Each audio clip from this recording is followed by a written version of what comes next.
Good evening. Welcome everyone to the Kent County Board of Adjustment public hearing, November 21st, 2024. At this time, can we call roll, please? Yes, sir. Mr. Gallo? Here. Mr. Jenkins? Here. Miss Denny? Here. Miss Hudson? Here. Mr. Cusick? Here. Thank you. That's 5 present. Thank you. Introduction of staff, please. Good evening, everyone. My name is Jamie Fensky. I'm one of the planners here with Kent County. To my right is Jesse Lindenberg, another planner with Kent County. To my left is Mark Kennedy, our IT staff for the evening. And to the far right is Fred Townsend, our attorney for the evening. Thank you. At this time, everyone please rise for the Pledge of Allegiance.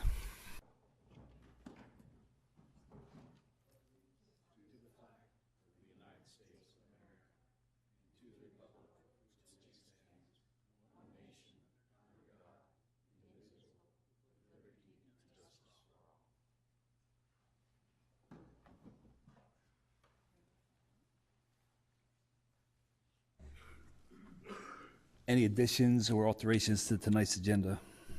The only revision that we have is that Mr. McKinney, application A-24-47, has requested to be withdrawn from tonight's agenda.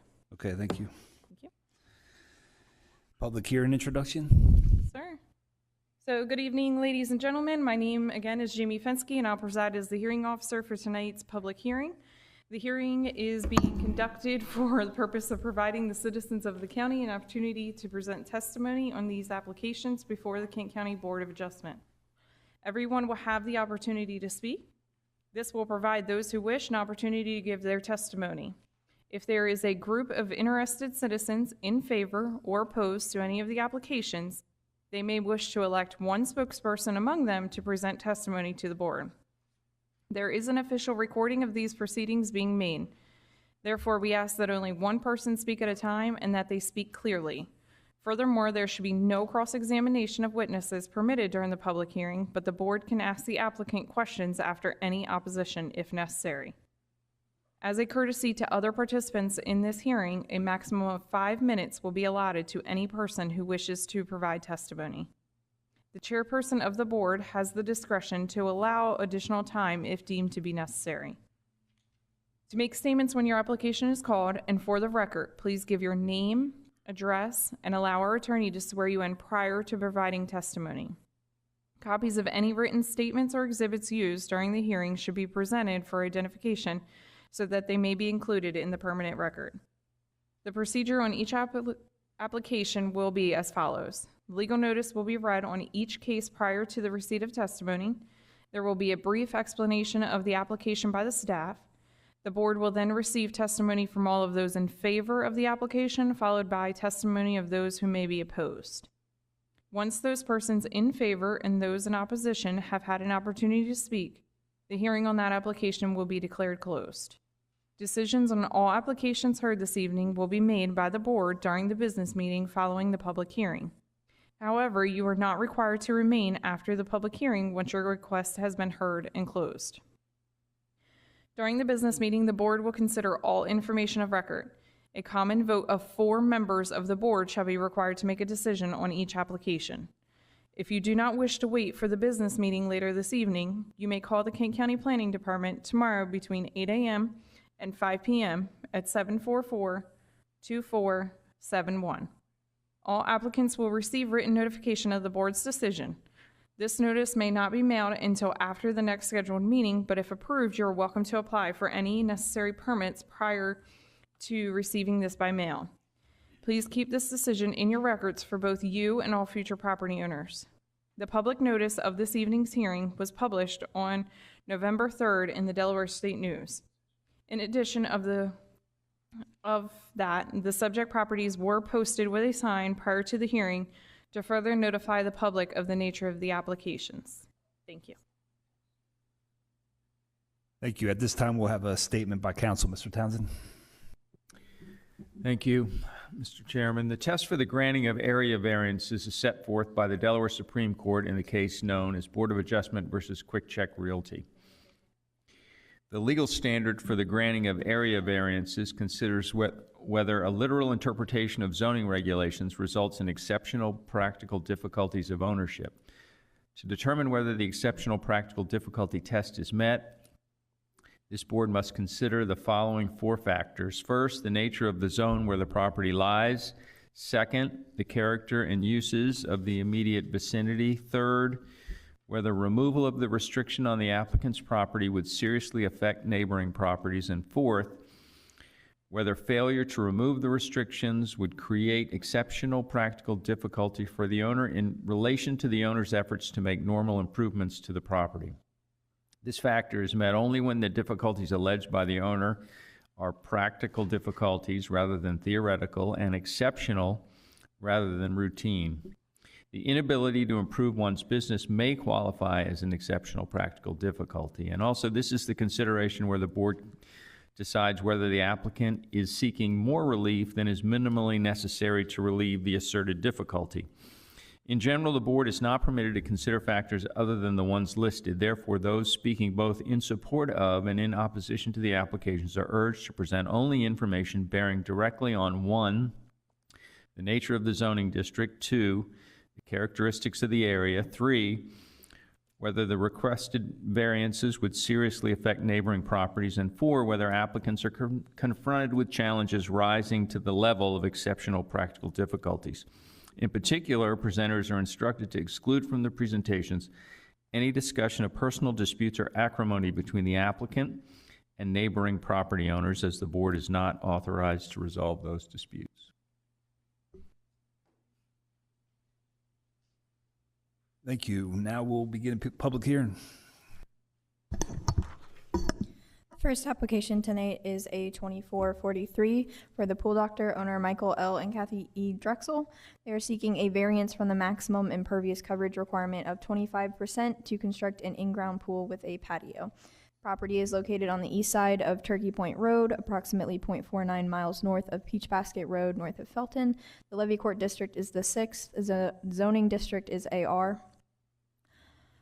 You can see here we have 2 pictures because the aerials that we typically use to measure did not have the most updated. So there is some existing pavement on the property now that you can kind of see in that above picture there. So they have an existing driveway and house, and then the pool is indicated up in the top corner there. The existing permitted impervious is 25%. The existing is 31.5. They are proposing an additional 324 square feet, which will bring them up to 32.9% impervious on the property. And this is just a kind of another larger image to show you that there's that existing driveway towards the end of the picture there. Looking at the property, looking up the road, down the road. This is looking up that driveway area towards the pool. They did begin construction of the pool. We did issue the permit for the pool only, not for the concrete surround around the pool. looking at the pool towards the rear porch, looking back up that driveway, and then looking at the house. Aerial and further out. There's someone here to represent the application. Please come up to either podium. If you will state your name, your address, and allow our attorney to swear you in, and then you can begin your testimony. Ralph Figueroa, home address 250 Wildflower Circle North, Magnolia, Delaware, 19962. Mr. Figueroa, do you solemnly swear or affirm the testimony you give in this proceeding will be the truth, the whole truth, and nothing but the truth? Yes, I do. You may proceed. Thank you.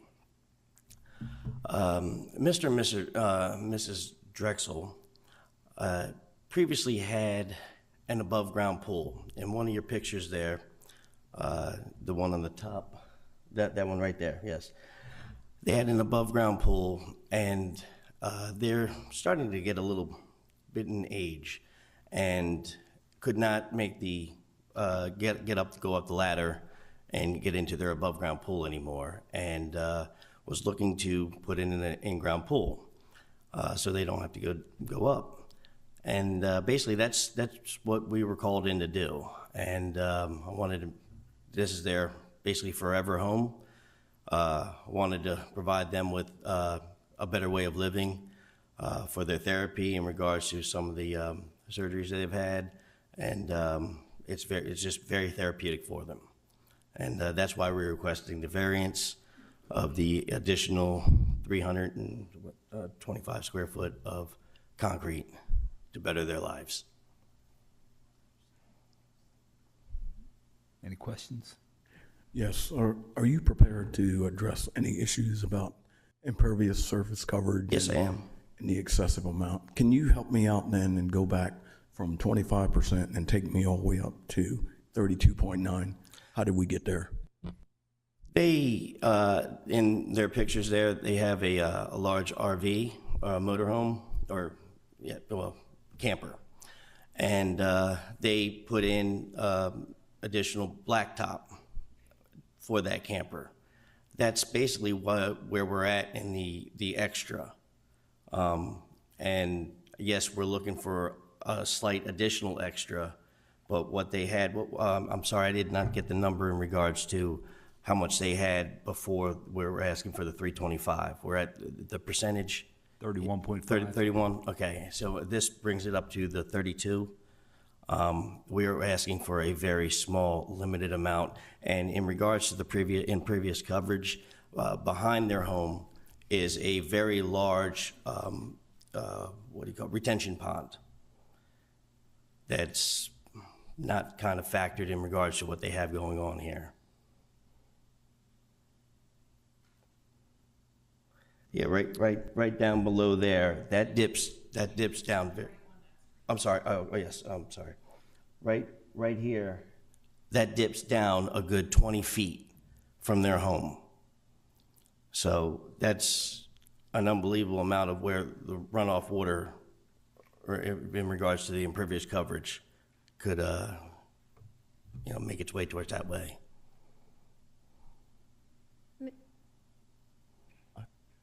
Mr. Figueroa, Yes. so obviously in this photo that is dry. Is it ever full or flooded? Does it? No, this year, of course, is the exception, but no, there may be some standing water if we have some type of monsoonal rain, but for the most part, it's pretty dry. You see a lot of people down there, while I was building the pool, with their four-wheelers out and ATVs and just having fun down there. And they have a trail around it, but there's nothing down in the actual hole. Are you? He's referring to the retention pond. Retention pond, yes, yeah, yes. I mean, I mean, like, looking at it in this photo, looks pretty bone dry. It's dry, that's for sure. I have an additional question. What is the game plan when you install the pool, and what do you plan on doing around the pool? What type of surface are we talking about? On this particular pool, we're just putting concrete, looking for 3 foot of concrete around the entire perimeter of the pool. it is sloped away from the pool. The pool is elevated, and things slope away from the pool, not to where it would go towards the house or anything, but it sloped towards the back of their trees, and then towards basically going to the ground. At that point, there's nothing going on. Is there an alternative to the concrete as far as pavers that might would drain better? There is always an alternative, but we're looking at considerable amount. You're looking at $9 a square foot of concrete versus $25 or so for pavers. And then in previous instances where I was in here, there's also the biodesign material to where it's impervious, water can flow right on through it, strong as concrete, but there you're looking at $45 a square foot. So the considerable cost would seriously affect them moving forward in the long term.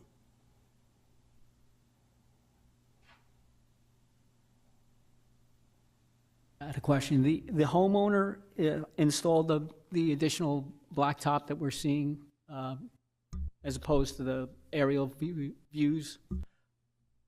I know they're relatively new to the area per se. I would have to refer to them in regards to exactly when that was installed.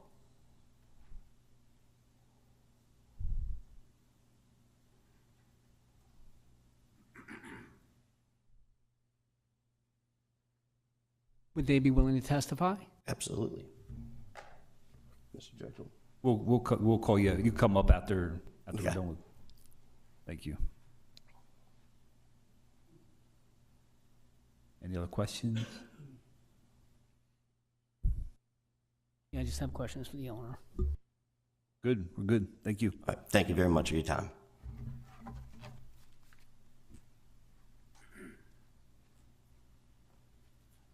If one of the owners is present and would like to come up, please feel free to come up to either podium, state your name, your address, and allow our attorney to swear you in.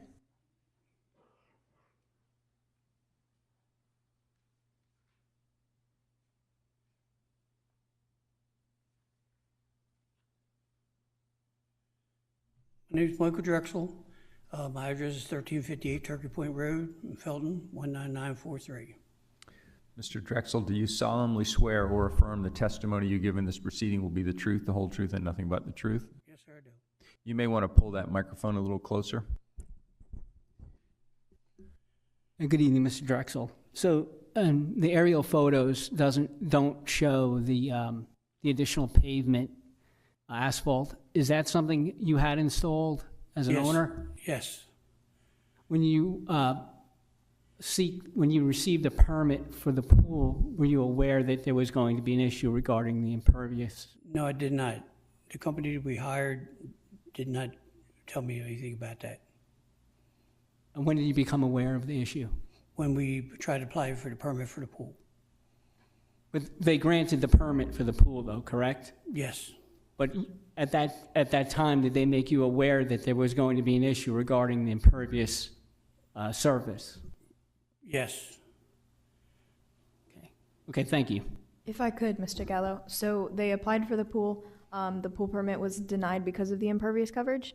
And then they applied for the variance, and the contracting company asked if we would allow the pool permit to move forward without the concrete, since it would not be increasing the impervious, which we did allow them to do because they applied for the variance application. And they could have a pool without concrete surround. That's possible to have the pool without a surround. Yes. Thank you. Thank you. And for staff, yeah, you may not, Mr. Drexel, there may be some additional questions for you, but for staff, that's not a safety concern, not having the surround? It's not a planning related requirement, so for us, it wasn't something that we could hold them for. So, Mr. Drexel, can you tell us why, in your words, you'd like to have the concrete surround around the pool? Well, I have very bad stability as far as for walking, and this would help out dearly with the ground, tripping over grass and so forth. That's why we're asking also for concrete versus pavers. It's a smoother surface. Okay, and is the surface the minimum, or, yeah, the minimum required, or the minimum that would meet your needs, the surround around the pool? You're not asking for more than you need, I take it? Well, I'd like to have more, but no, that we're asking for the minimum. So, in these pictures, the mobile home you have is not shown? I'm Not in sorry, that mobile picture, home, no. I didn't mean that. Camper is not shown. You still have the camper, is that right? Yes, that's it right there, yes. Yes, I Okay. do. Now, does that camper need to be on a paved surface, number one, and does it need to be on a surface as wide as what you provided Well, for here?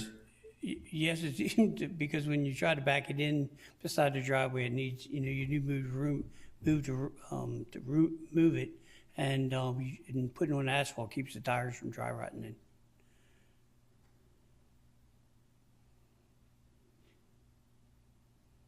Is that a significant investment on your part, that camper? Yes. They're very expensive. Any known flooding issues in the area with your neighboring properties, your But property? We've only been there a short time, 2 years, and we've never had any water issues. Even in the front ditch, with the rain we had last night, of course, it's been dry, but it's never been any water laying in there. Any other questions? It's not really a question, Mr. Drexel, it's just a concern on my part. I mean, your impervious coverage is exceeded prior to even adding the additional concrete. That's just my overall concern with this project, and I'm a little bit concerned that it might put you out of character with your neighbors in terms of the amount of impervious you already have, and then we would add additional around the pool. So that's just, Well, both my neighbors have received notices about today, and they both spoke with me and said they have no issues at all. Otherwise, I believe they would have all been here. but they're not here, right? No, correct.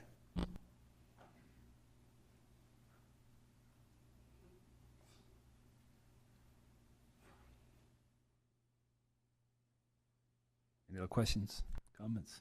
Good, thank you. Thank you.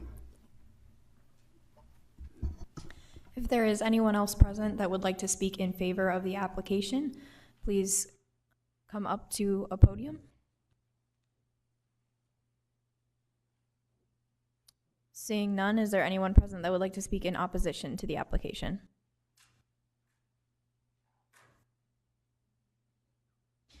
Seeing none, we will close the public hearing for A2443.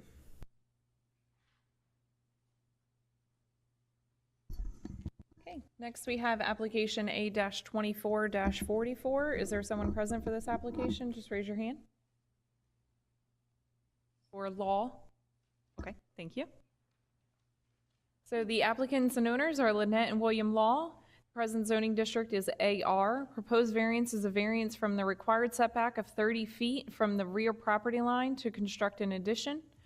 Present use is residential, proposed the same with an addition. It's in the Levy Court 3rd for Mr. Angel, located on the south side of Alizek Drive, approximately 100 feet north of Mercudo Way, being lot 74 of Estates of Verona Woods subdivision, north of Dover. They are seeking a variance from the required setback of 30 feet from the rear property line to construct an addition that is 25 feet from the rear property line. The proposed addition is 16 by 14, 3-season room. This is looking at the front of their home. At the back of their home there towards the right. Again, at the back of their home. This is the pond that's located behind them. Again, at the pond with the houses on the other side of the pond. Prior to the property being improved upon. So if one of you folks would like to come forward, state your name and address, and allow our attorney to swear you in, please.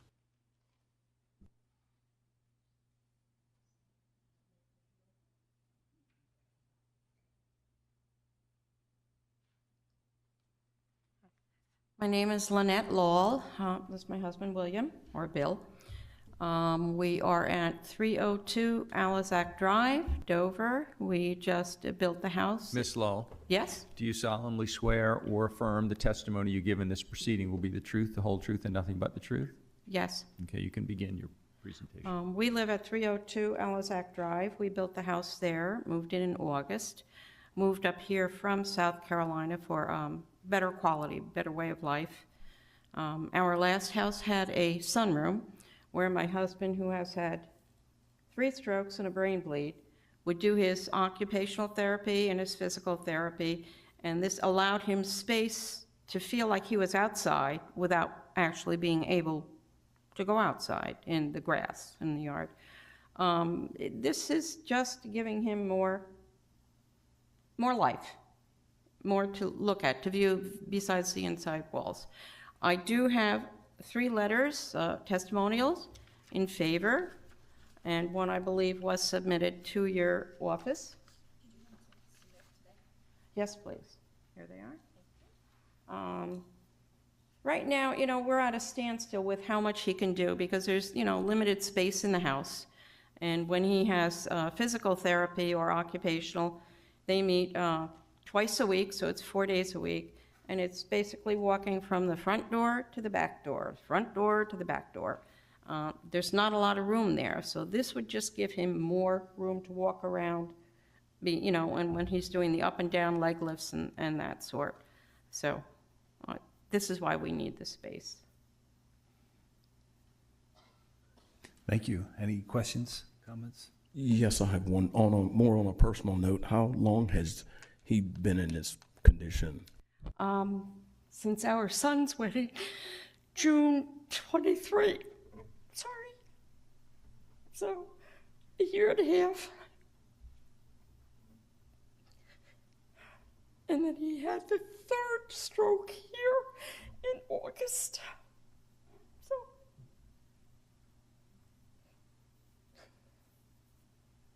a year and a half, 2 years. Thank you.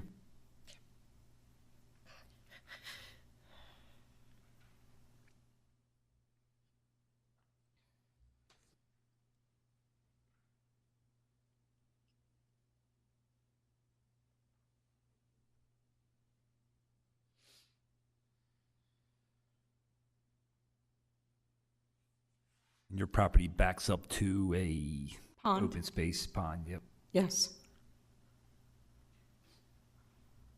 Our house in South Carolina had a pond behind it, and he enjoyed that view with the, the bird life, but also the alligators.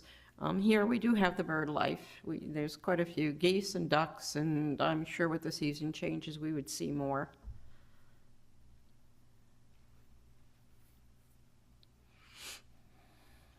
And you needed that additional, I think I read in the summary that you needed that additional space for the therapy session, just more Yes. more room for it. For him to be able to work out. And this is not his wheelchair. This is just a transport chair. His wheelchair is much larger. I can't get it in and out of the car, or I would have brought him in that tonight. So this is here. He also uses a walker at home, and he also has a rollator, which he hasn't graduated to using yet. He's still afraid of going too fast with that. So it's basically the wheelchair or the walker.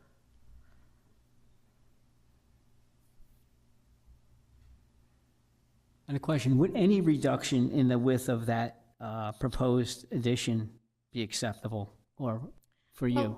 Well, it would make it harder for him to do his therapies with the PT and the OT.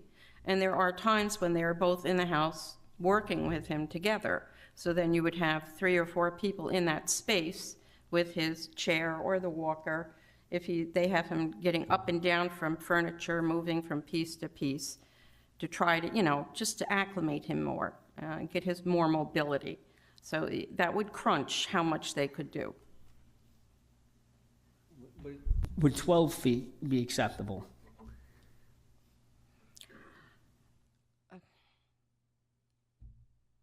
we would really prefer more space, but I understand, you know, you're thinking of the runoff of water, you know, where it's going, and we were really hoping to get the 16, you know, it was 16 by 14, you know. 16's the depth, right? Is that 16, what you're... 14 across the back of the house. Right. So, Mr. Gallo, are you referring to the depth or the width? My mistake. I was thinking of the depth. I mean, is there any way to reconfigure it so that it's 16 by 14 in the other way so that it doesn't protrude as far out into the setback? I guess we could go back to the builder, that would be Forest Fence and Outdoor Living, and ask them to look at the plans again. The question they had was the windows for the bedroom there, you know, putting that under roof. I think that was their thinking. Right now, it's set up so it just goes to the left of the, just goes to the, as you're looking at the back of the house, it goes to the left of the sliding door a bit, and then it goes just to the other side of this side of the window. So it's going that way and to the window over the kitchen. The kitchen sink, the window, isn't under roof. So you're suggesting that we bring it longer on the back of the house instead of going out? Well, my question is that the issue is the setback, how far you Okay. are from the back of the property. Uh-huh. So if you reconfigure it, it's more narrow, you're not as close to the setback. I'm trying to determine what the minimum amount that's required in making an adjustment. Okay. So that, again, would impact any furniture and space in that room while he's working. That's the question, is having the wheelchair and maybe 2 chairs to sit on out there, and then whatever anybody else is in the room with him, how much space he has to work. Could you, you're referring to the work that he's doing, you're referring to physical therapy sessions? Yes. How long are those sessions? They're between an hour to an hour and 20. Physical therapy twice a week, occupational therapy twice a week. And right now, they take place inside the house? Yes. They're using the living room right now, which I don't know if you're familiar with the houses at all. They're not big. That's just over 1,500 square foot. So they're walking from the living room to the front door to the sliding door, just a straight run back and forth. That's all they're doing right now. You know, this would just give him a longer distance for walking, gaining more mobility, his balance. That's what we're hoping to get. I had a question. Is the property in the back designated like community space that will never be built on? Around the pond, yes. That can never be built on. Thank you. I have another question for staff. In this particular case, if I'm looking at these numbers right, would the variance be 4.7 feet if we granted it? Because setback is 30 feet. Yes. 4.7. Thank you. I just have a question for clarity. My field is orthopedic surgery, so I have a huge understanding about these therapies. And so I'm going to ask a couple questions with regard to his therapy. It would appear as though when he is ambulatory, when they're making him stand up, he probably, even if he's holding on and pushing a chair or a roll-it or something, they probably have to have somebody on either side to spot him. So you have the width of the chair and him, and then 2 men, feet in a position to balance to firmly. Yes. So, and then, to me, it's not a huge space for because to practice ambulation this way and then to turn the corner and go around the room, same thing. In fact, that's even more narrow. So, and And now, as you're telling me about the size of the living room, I'm wondering how they were even able to accommodate that. In the living room, we have the furniture pushed back against the wall, so where you would have a coffee table, there's nothing. It's just wide open like this, so that they have room in there to work. So now in the sunroom, we would just have maybe 2 chairs so that they could sit or he could sit. And then they would have that space to walk around to work with him. But if you walked in our living room, it echoes because it's got a 2-seater recliner, because that works best for him, up against the wall, and 2 other chairs that are against the wall. There is nothing filling this space. It's very open. And the kitchen, he just pretty much stays out of because it has a small island, and if he gets behind the island, it's one-way traffic. You know, you have to wait for him to move. So it's just the design. And at some point, it could be that he might have to have a lift to out on that porch in order, because he won't have the Well, what we ambulatory. did with the construction workers, the men, we're bringing the level of that room up to the level of the house. So where in our last house, he had to have a ramp to go down to the lanai, and then I had to give him a push to get back up. He'll be able to step over the saddle, or I will push him over the saddle, and go out to that space. Thank you.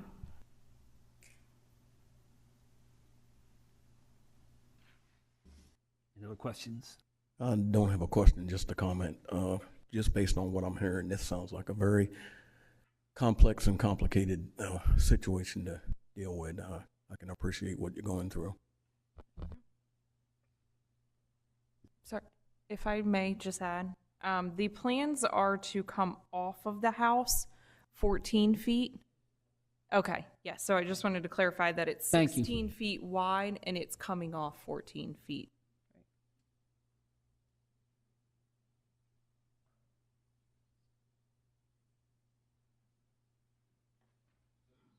Image is not really to scale then, probably. It's just this square. That looks like a square. It is, believe it or not, to scale. So it's probably hard to tell on there the difference between 2 feet, but it is coming off the house 14, and again, going along the back of the house 16. Okay, I think that's important information. Thanks for clarifying that. You're welcome. Any other questions? Good, thank you. Appreciate it. Okay, thank you. Mr. Law, would you like to speak? We have a microphone for you if you would like to speak.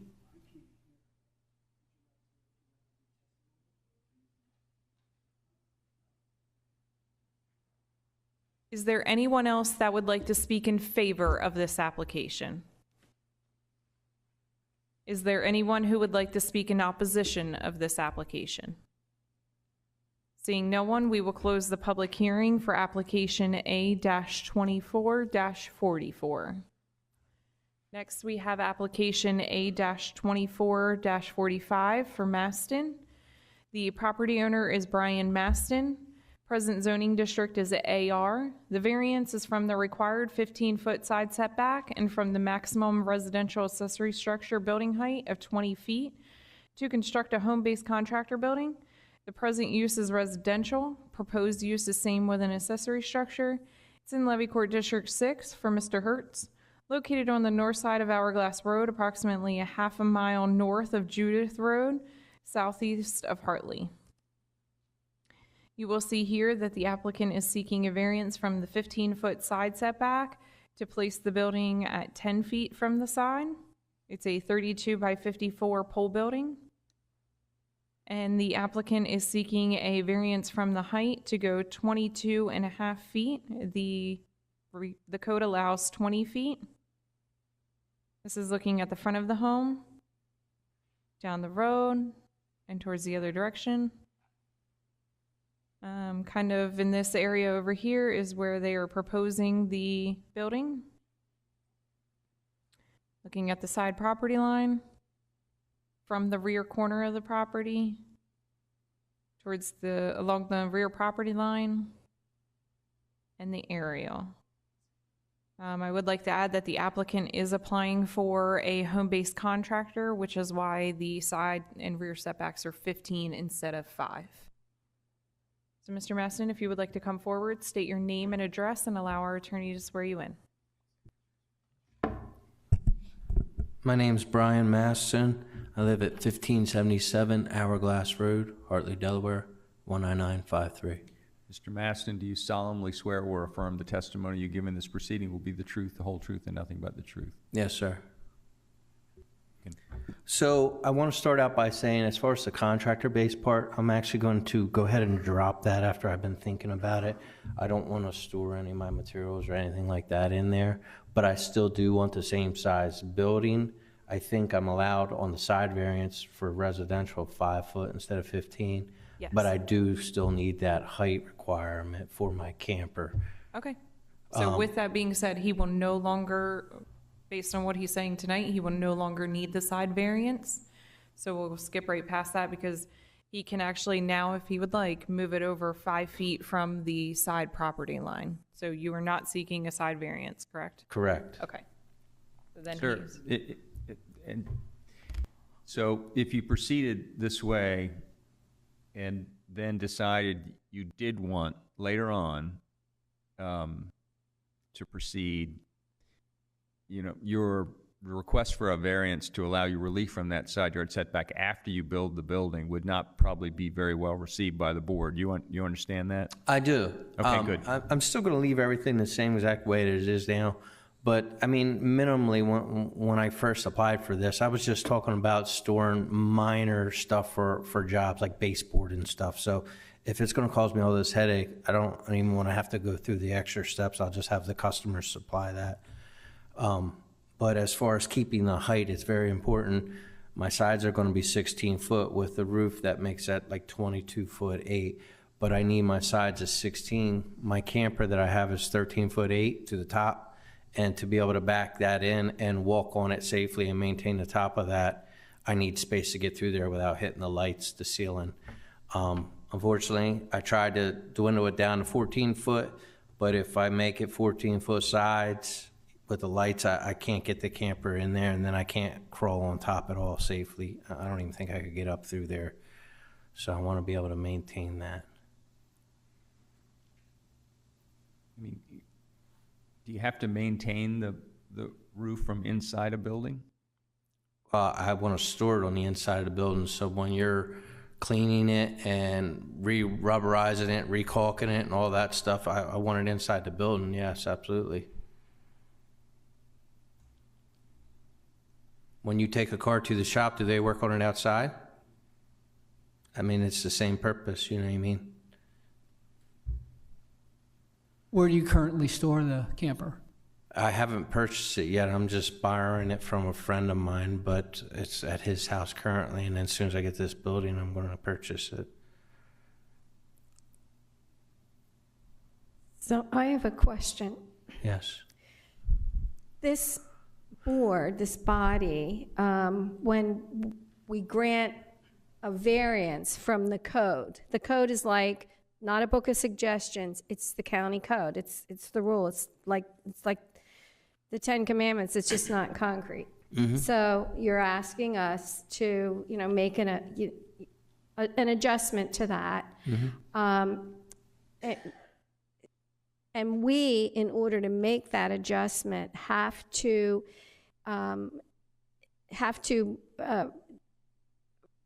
believe that there is an exceptional practical difficulty that is a concern as to what, for that particular piece of property, not because all the other neighbors have them, because each person's property has something generally unique.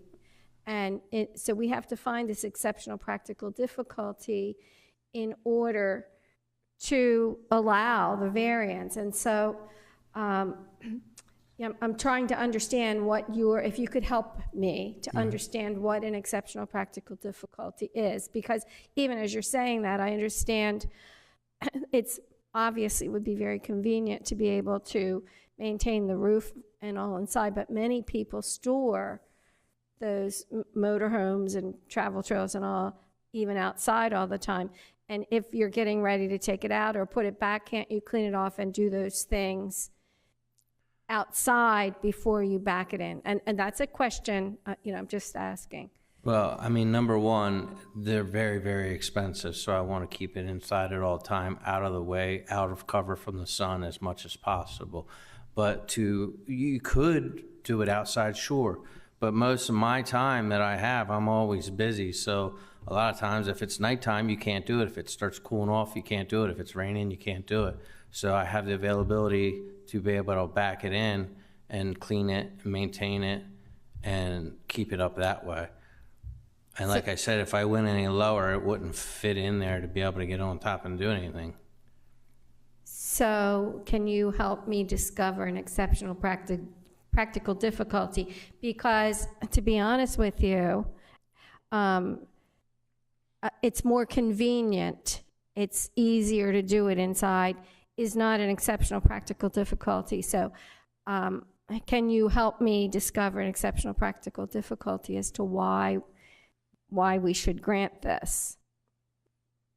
I'm not quite sure what you're asking me, truthfully. I mean, to me, it is practical. It's very practical, so I can get up on top and work on it and be safe without falling off and backing it in without hitting any lights and starting an electrical fire. And, I mean, outside, I'm outside, and if the wind blows up, I'm out there on the field. I could blow off the side of the thing and fall on the ground. If I'm inside, I don't have that worry, if that's what you're asking. I understand what you're saying. I'm not certain it answered my question, but thank you. Mm-hmm. I have a question for staff on this particular application. There's two different parts to it. There's one part where the staff recommends denial, correct? And then the second part, you want to address that? Yes, so staff did recommend approval of the height variance because it would be minimal and we did not see that it would be an impact to neighboring property owners. We did recommend denial of the side variance, but again, he is not requesting the side variance any further. Thank you.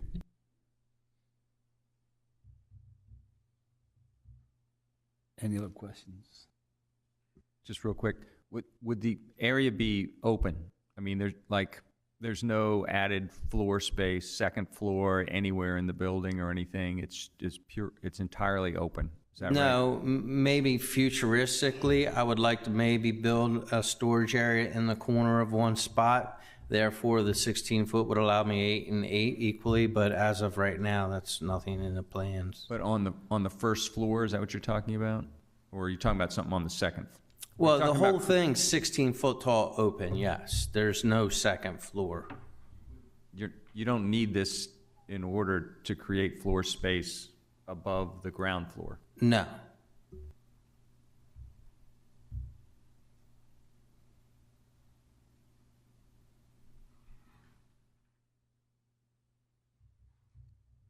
Any other questions, comments? Nope. Good. Thank you. Thank you. Is there anyone else that would like to speak in favor of this application? Is there anyone that would like to speak in opposition of this application?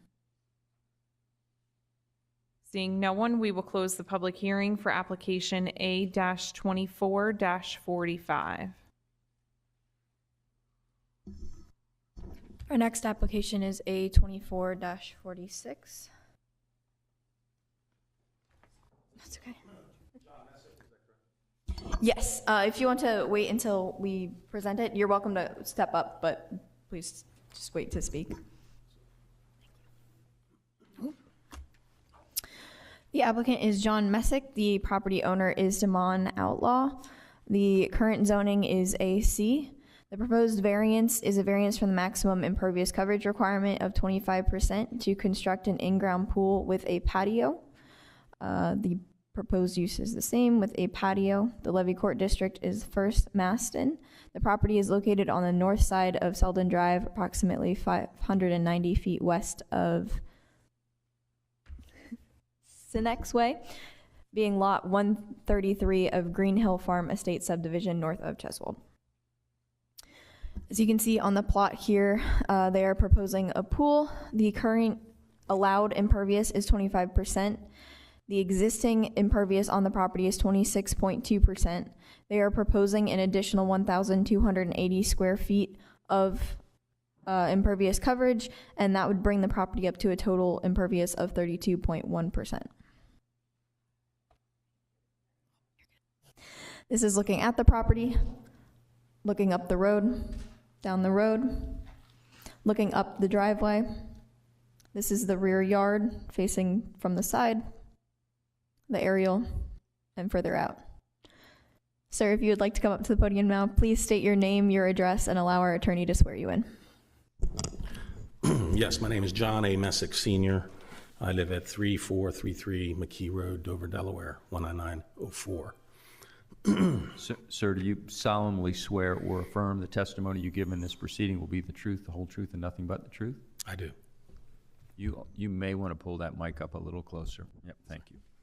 I apologize. I'm getting over the ravages of a cold last week. But my client, or that's my, I guess he's a client, yeah, is asking for the ability to build this pool. They moved down from Philadelphia, and found a half-acre lot in the middle of the country, and it suited their needs, and they wanted to build their dream home there.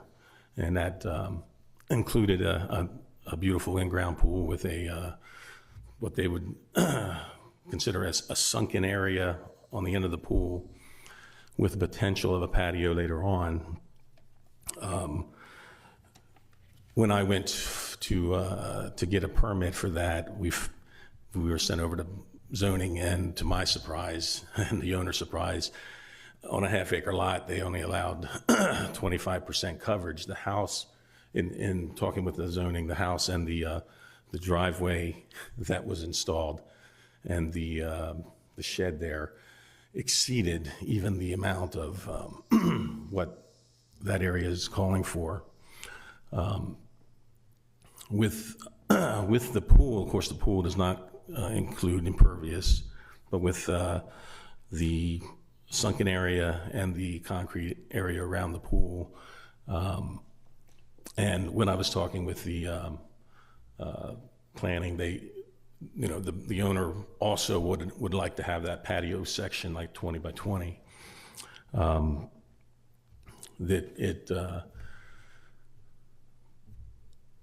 They would not give a permit for that because of the oversize. So they're asking that we be given a variance so that we can install the pool and the lounge area and the concrete around the perimeter of the pool, which would allow us to secure a safety cover for the pool in the wintertime. Concrete with inserts is highly recommended. That's pretty much what we're looking for at this point. Thank you. Any questions? Yes. Are you aware of the options that the staff is recommending that the applicant take in regards to this matter? I viewed the statements they made, and I'm sure that the owners are willing to do whatever they can without incurring a whole lot of cost as well. The impervious paver area, I'm a contractor. I install pavers. Impervious pavers are very nice for, being able to let the water through and everything. But as a practical application around the pool, where with a pool you want to keep things as clean as you possibly can. You're constantly cleaning a pool out with debris, leaves, grass, and things like that. So as far as a patio off to the side, that could be a very good option, and I think that's something they would entertain. Or they would just eliminate it completely. But the desire is to have that lounge area with a future overhang so that it would be an all-season area for them. Impervious pavers in that area could be possible. But again, as a testimony earlier, when you're talking about the difference in price, you're looking at from $8 or $9 a square foot to a $25 a square foot increase, which just say for a 400 square foot area would be an increase of, it could be $8,000 probably.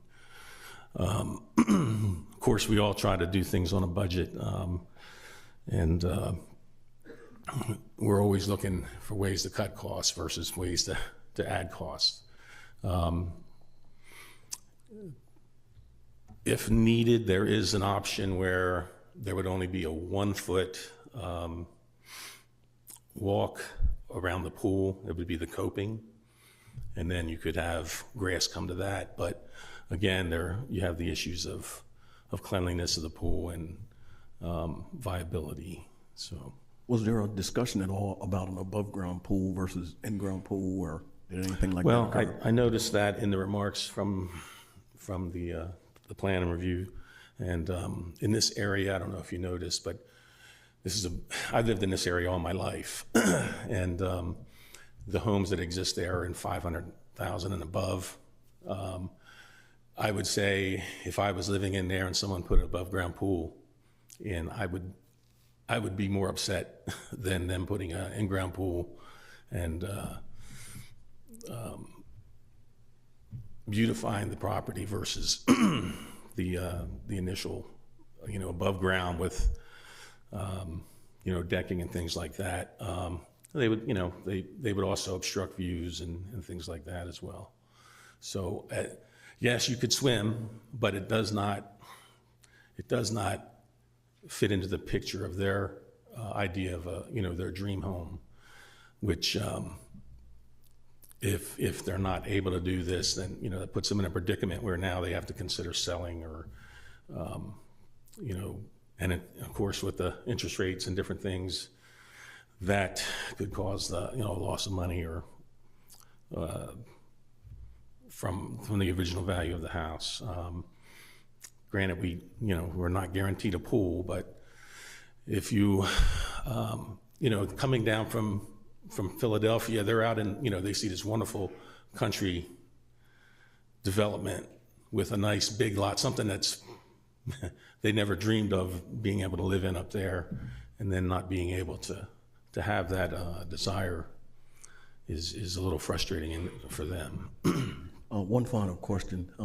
When you consider the makeup and composition of that Green Hill Acres estate, the development, can you tell me what phase they're in, or what? Are they relatively new, or are they in the old? They're probably in their second phase, I would say. There is a large portion, if you look at the map there, that hasn't been developed yet. Now, one nice thing about this area is the ground in this area is very, the moisture will absorb into it very quickly. It's some of the best ground probably in Kent County. There is Massey Mill Pond that is across that street and over. There are many ponds, developed for settlement, and they've been designed to take a lot of water. Just from what I know from building and being involved in the process, if I had to put a pool somewhere, that would be the place I'd want one. And drainage would not concern me one bit. Thank you. I have a question. Yes. Is the property owner here this evening, or is it just you? No, they're both working tonight. I talked to them yesterday, and they told me they wouldn't be able to make it. The reason is, you may not be able to answer my question, but do the deed restrictions on this house, on this development, actually prohibit in-ground pools? No.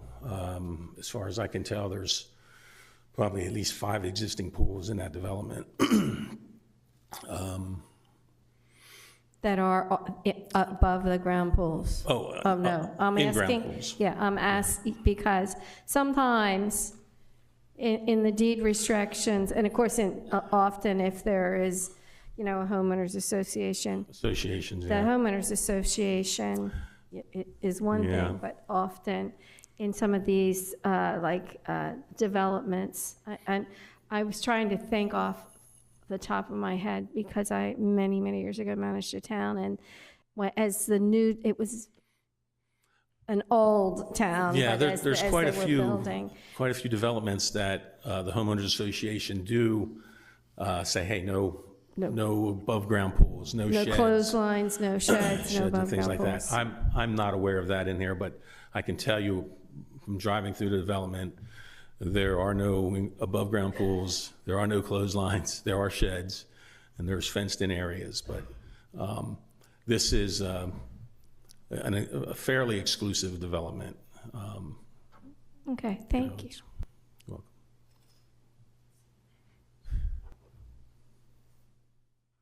So could you explain what a sunken patio is? Yeah, what we do is, the particular pool I build is a block vinyl liner pool, so it's very strong. And on the end of the pool, they wanted an area where it would be like I could walk up, the pool level would be right here. If you could please speak into the microphone. Sure. You would down in that sunken area, the level of the pool height would be about at my waist. So someone could be swimming in the pool, and someone could be in the lounge area on bar seats or whatever, conversing. You could have breakfast or lunch right there on the pool deck if you'd like, and eat inside the pool, from in the water. Or you could be on this side with a table and lounge chairs, and you have steps going down into it. And what we do is we use There's no water in this. there's no water in this area. It's a decorative block that is laid around to hold back the dirt and soil. And so it's impervious. well, the idea is to pour a concrete slab there and with a drain in it. So we would take the drain out into the yard, and any water that does land on that should filter into the yard quite nicely. So just to remind myself, so behind the house, that area is for development. It's not going to be stormwater retention or a pond or any of those things that you're aware of. It's actually probably going to be another street with houses built Right, on the there'll other be a side. house directly behind their house, and then you can see where the street is marked out. So those are I all see it, lots. okay. Yeah, those are Thank all you. lots. I see it. Excuse me, Mr. Messick, so the dimensions of the pool itself are 36 by 18? And then on the long edge, there's going to be a 3-foot perimeter of concrete, and then on the two ends, you have the sunken area, and then another pour on the other side that's at the same height of the pool? On the opposite side of the sunken area would be a 3-foot strip as well. Thank you. And then the blue 20 by 20 mark there is more proposed. That's not something that they want to do at this particular time. And when talking with zoning, they recommended that, you go ahead and you ask for your request, and that, that is the request. And if you take that out, we're dropping the square footage down to roughly 700, somewhere in that neighborhood, which is probably an area about as big as this little foyer area right here.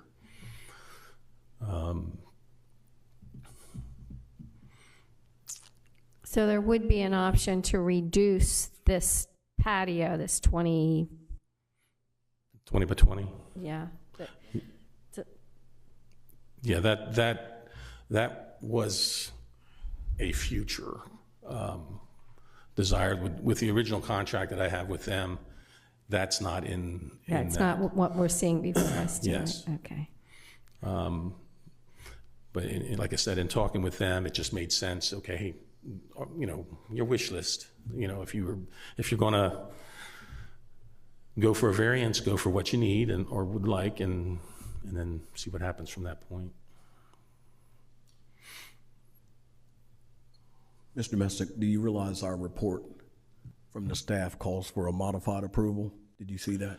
I noticed that on the report, and of course I don't know exactly what that means. It means that it sounds like they allow it with a modification, but it doesn't state what that is. So we're open to hear that. Just to clarify that, it's so without the pool already, you're already over.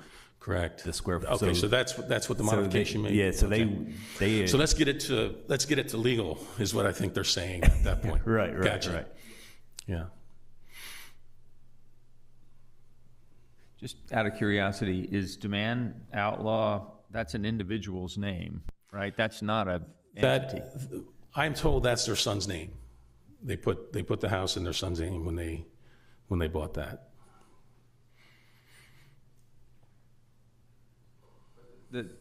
So the Demand Outlaw will not be residing there, or will be residing? I assume he will be there. So is he a minor? I am not aware of that. They did not fill me in on that. Wouldn't be a minor, because you can't own property if you're a minor, I don't think. Okay. As far as I know, I'm assuming he's an adult child. But I approached him. I said, okay, I just need the information I need to start a permit. And they said, well, it's in, and I can't even say, what's the name? Demand. Demand, yeah.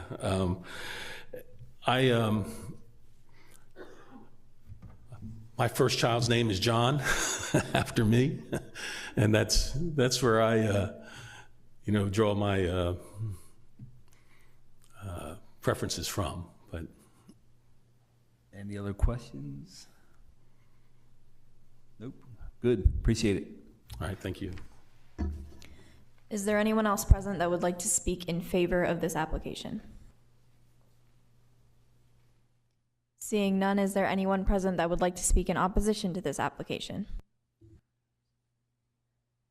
Seeing none, we will close the hearing for application A2446.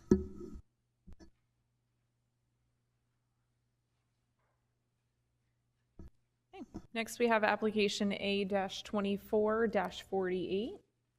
The property owners are Christy, Adam, and Lisa Fennington. The present zoning district is AR.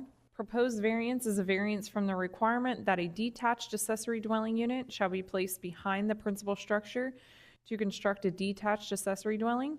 Present use is residential. Proposed is same with an accessory dwelling. It's in Levy Court District 6 for Mr. Hertz, located on the east side of Turkey Point Road, approximately 497 feet north of Ludlow Lane, west of Felton. Here you will see that the applicants are seeking the accessory dwelling to be 40 feet from the front property line and approximately 16 and a little bit from the rear property line. The existing dwelling sits 75.9 feet from the front property line. This is looking at the front of the existing home, down Turkey Point, and in the other direction. This is the existing structures, the shed and the chicken coop that's on the property. This is an existing camper that they have set up there. It's only hooked up by electric, just for the batteries. You will see here, these are proposed locations with the white roping that they had sought after first. They originally had this one to the far right, later moved it to the left. It was approximately 28 feet from the front property line, After speaking to their surveyor, they did move it back to 40 feet. Or, I'm sorry, after speaking to their family, they moved it back 40 feet from the front property line. This is looking from the corner of the property. Around this trash can area is where the well is located. Looking at the aerial and the farther above. So if one of you folks would like to come forward, state your name and address, and allow our attorney to swear you in. Good evening. My name is Christy Fennington. I reside at 756 Turkey Point Road, Felton, Delaware, 19943. Ms. Fennington, do you solemnly swear or affirm the testimony you give in this proceeding will be the truth, the whole truth, and nothing but the truth? I do. So we are requesting a variance. As you see, our property is a very unique oblong triangle. If we were to do the proposed variance with it setting behind the current existing building, we would not have enough coverage in the back for the 12.5-foot setback, and it wouldn't have to move the well and the shed, which is an extreme financial difficulty, and it would be very hard to move a well on another part of the property, seeing as we're not sure where exactly it would fit in proportion to the house. As you do see, we are partially wooded behind us, and then we do have neighbors to the wider edge. So where we're proposing to place the accessory dwelling, it wouldn't cause any issues with, people coming in and out the driveway or being able to see past the road for them. So yeah, sorry. Good, thank you. Any questions? Yes, I have one. On the schematic there, maybe I'm missing it. What is the location of the well and the? So the well, we're not exactly sure the exact area. We're assuming it's right about here. So it's kind of halfway between the house and the shed. And you said if you had to move the proposed location, there wouldn't be room behind the existing structure. So where would that be? So where we're proposing it, right where it's at, is where we're wanting it. If it's according to the regulations in the code, it would be basically on top of where the well and shed is.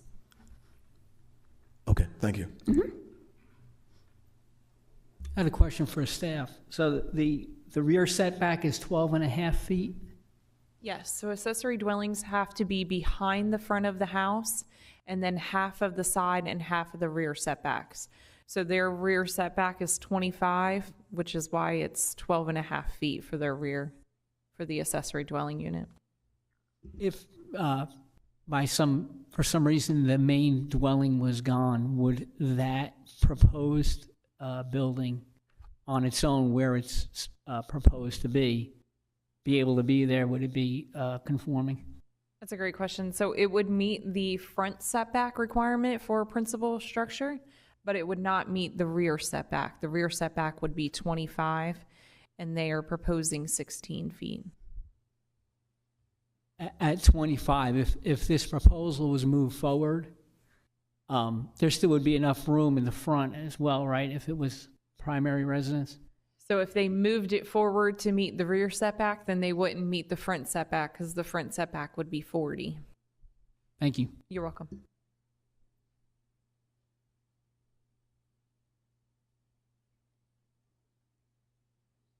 Any other questions, comments? I mean, just for the record, the proposed dwelling of 24 feet of depth that's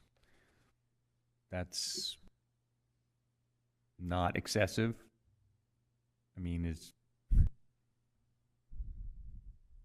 The total, the 24 by 32 is 768 square feet. Yeah, that square footage is just a couple feet more than 50% of the main dwelling. It is less than 50% of the main dwelling. Yes, because the main dwelling was 1568, right? I believe that is correct. The ADU is limited to 50% of the main dwelling, and they are meeting that requirement.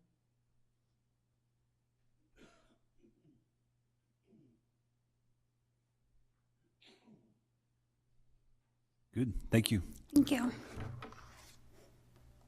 Is there anyone else that would like to speak in favor of this application? Is there anyone that would like to speak in opposition of this application? Seeing no one, we will close the public hearing for application A-24-48. Next, we have application A-24-49 for Glenn Marshall and Karen Ann DeVille. Is there someone present for that? Thank you. So the present zoning district is AR. The proposed variance is a variance from the requirement that a fence may not exceed a height of 7 feet to legalize a fence and install additional fence. The present use is residential. Proposed is same with the fence. Levy Court District 4th from Mr. Scott, located on the north side of Thistlewood Road, approximately 0.34 miles west of Deep Grass Lane, southwest of Houston. You will see here that the applicant has some fencing that is already there that they are seeking the variance for, and there's some area that does not currently have the fencing that they are seeking it for. So this back yellow line is they are proposing 137 feet of 8-foot fence, 8-foot tall fence. Here in this red area, they have an existing 9-foot fence for 85 feet of length. They have in this yellow area here an 8-foot tall fence for approximately 64 feet in length. And then they are proposing 14 feet of 8-foot tall fence. They are also proposing 48 feet of 4-foot fence, so that would be within the front setback. They are limited to a 4-foot fence within the front 40-foot setback. This is looking at the front of the property, down Deep Grass, the other direction. You will see here this wooden fence is not the fence they are seeking the variance for. This is the metal fence they are seeking the variance for. This is in between the two fences. You will see here is where the fence kind of drops down from 9 feet to 8 feet. This is the back property line, the area they are proposing an 8-foot fence. The existing 9-foot fence. This is looking at the home. The existing accessory building. This is looking back towards the front property line. And the aerial. So, sir, if you would like to come forward, state your name and address, and allow our attorney to swear you in. Glenn Dival, 1025 Thistlewood Road, Houston, 19954. Mr. Dival, do you solemnly swear or affirm the testimony you give in this proceeding will be the truth, the whole truth, and nothing but the truth? I do. All right, I'd like to say good evening, everybody. I'm here for a variance for the height of my fence, which you can see I have already built something over regulation. I built this fence mainly because of my neighbor. Is Daniel Worcester. He lives beside me where the 9-foot fence is. I've had over 20 years of harassment and property damage with very little help from the judicial system. I've had mental stress. I've had my cats killed. I'm looking for some way to try to deter this problem. I'm hoping this might help some. My wife is afraid to go out in the yard by herself. She's afraid to go to the pool by herself because of the verbal abuse that has occurred over the years from Mr. Worcester. We have spent thousands of dollars on property damage, vet bills, security cameras, security lights, and not to mention the cost of this fence. I'm retired and on Social Security. Okay. I'm sure I hope you have the pictures that I submitted of the recent incidents with the shooting. Were they submitted? Is that what you're referring to, the pool on The pool 913? and the fence being shot here recently. Okay, well, I've had 2 cats that was confirmed shot, killed with a pellet gun. Some of this started back 2005. All my windows shot out of my trucks. 2005, he was arrested for harassment. 2007, my pool was stabbed in the back with a knife or something. 2008, we had a letter drawn up and certified and sent to him, asking him to please stop with the harassment and the damage. 2009, he was arrested for fraud impersonation, trying to get into my bank account. 2019, he was arrested for criminal mischief and harassment when he cut the cable on the pole between our properties with a hatchet. He also had to go through a psychological evaluation with this also. 2023, I parked my camper over there, and the side of the camper facing his yard, a 4-foot by 5-foot window was shot out. And then we're here, we have this recent incident. The new fence was up, and there's some pretty good sized dents in the pool and the fence. I built this fence just for safety and peace of mind. My family, my granddaughter plays in this yard every weekend. It's kind of bad when you're scared to even go in your yard. I really feel this fence is necessary. I know it's over the limits, but it gives us peace of mind, especially my wife. I'm hoping to build a little more. It's really just necessary, and I hope to get this variance. Really appreciate your time. Thank you. Any questions? I had one question. So you're allowed to build a 7-foot fence. Can you just tell me what you think those extra 2 or 1 foot or 2 foot will make a difference for you? Okay, from the back of the yard to where it's 9 foot tall, that covers the whole side of his house. For a simple reason, when we were out in the yard, he could see out his windows, and he would come outside and harass us. When it got a little past his house, I dropped it down to 8 foot. I was going to drop it down to 7, and then to 4. That's what I was going to do. But just with this 9 foot, it gives him so much more privacy too. I don't know why he turned me in. I understand he was mad because I trimmed his trees that grow down that line. I trimmed them up just high enough to build my fence. Now those trees are planted 5 foot off his property line, and they grow out in my yard 12 foot. They're 60, 70 foot tall. He planted them there. I trimmed no more than what I had to. I didn't hurt the trees at all. I feel I built a nice looking fence. It's clean, it's straight. I keep it clean. I will keep it clean. He's the only neighbor that I have.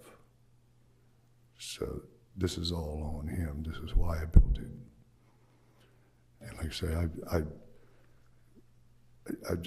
after 20 plus years, I don't know what else to do. I've filed a police report for the pool and the fence, and they kind of just, I went to Troop 3 and pleaded my case. When the state policeman opened his front door to talk to him, there's a pellet gun leaning right against the wall. The dents in my pool, if you look at them, and the fence, they are extremely deep and big. This is not a regular pellet that he's using now. I found blue shrapnel on the ground beside the pool, and I actually looked it up.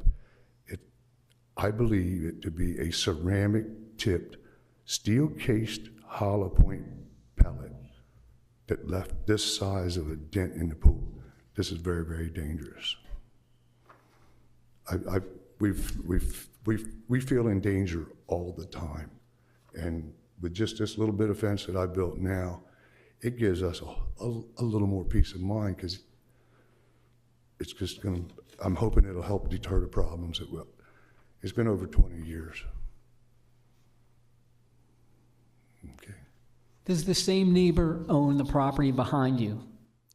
No, the farmer named David Smoker owns the farm behind me up to where I want to build the 8-foot fence to, and then from that point to the right, that's George Simpson. And on my right-hand side is George Simpson, and across the street from me is George Simpson. Did you get a letter from George or William Simpson? He said he couldn't come, but he would write me a letter. I don't have a letter in my materials. Well, he stopped and talked to me, and he said he has no obligation. That's who I bought my property from, actually, 37 or 8 years ago. So you're Could pretty, so you're pretty confident that this will deter it? I mean, you don't think he'll just walk around the fence and keep it up, or? He's got to get a bigger ladder to get up over it to shoot something again. And he actually, after I built the fence, he actually shot from the back fence, from the 6-foot fence. That's where the shots came from. And that fence is about 6 inches inside my property line. And I want to build a new fence just inside of that. I want to leave the old fence up till I get the new one built, and then I'll take the old one down.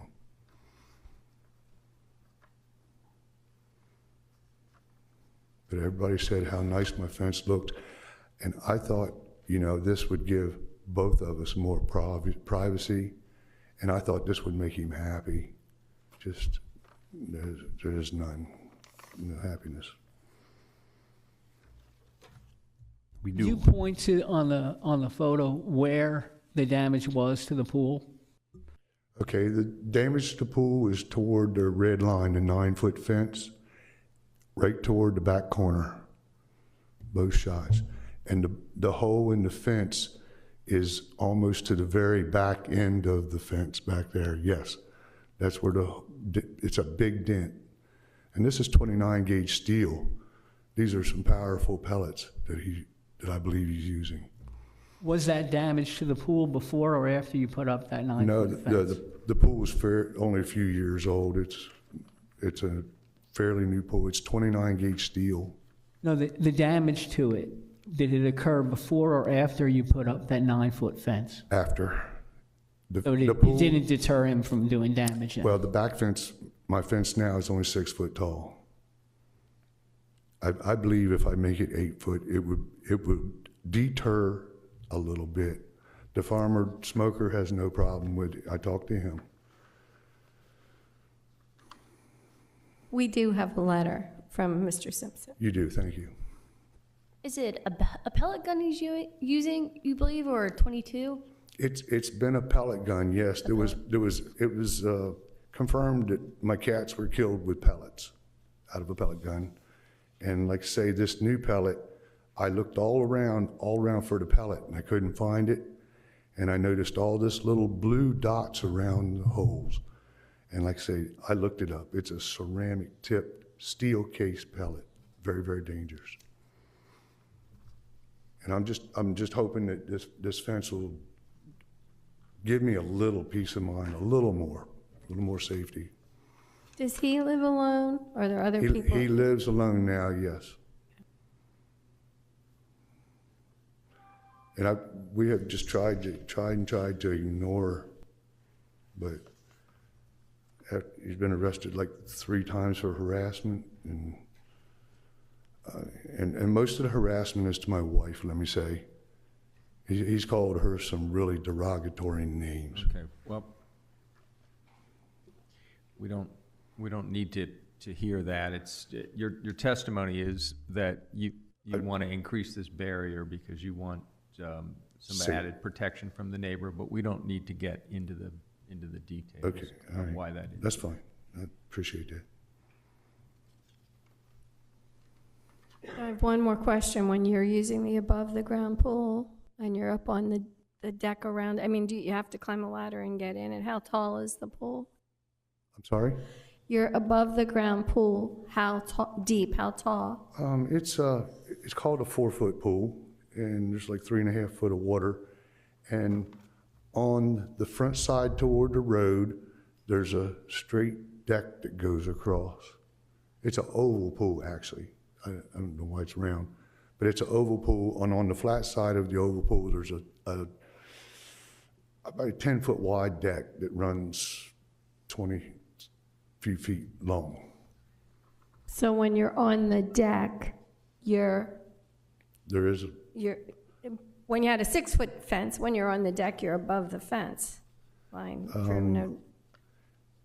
Trying to figure out if you're on the deck, how protected are you with the new fence? Okay, well, if I'm sitting on the deck and I have an 8-foot fence, there'll be 4 foot of fence above the pool, so nobody could actually walk up and see you sitting on the pool deck. Okay. Is that wooden fence on the right side of the property yours? That fence right there is mine. No, that's his fence, and it's pretty rotten. Thank you. There's big gaps in it, and every time you're out in the yard, he could see through there.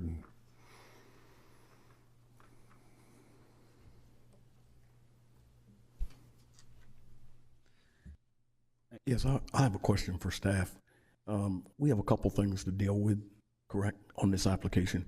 The existing fencing and then the new fencing, correct? Yes.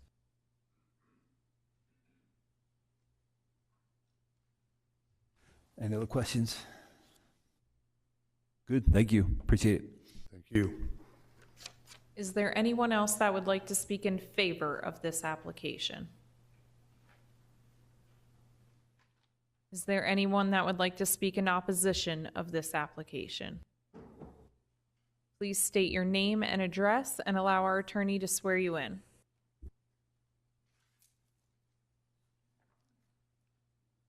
My name's Daniel Worster, 979 Thistlewood Road, Houston, Delaware, 19954. Sir, do you solemnly swear or affirm the testimony you give in this proceeding will be the truth, the whole truth, and nothing but the truth? Yes.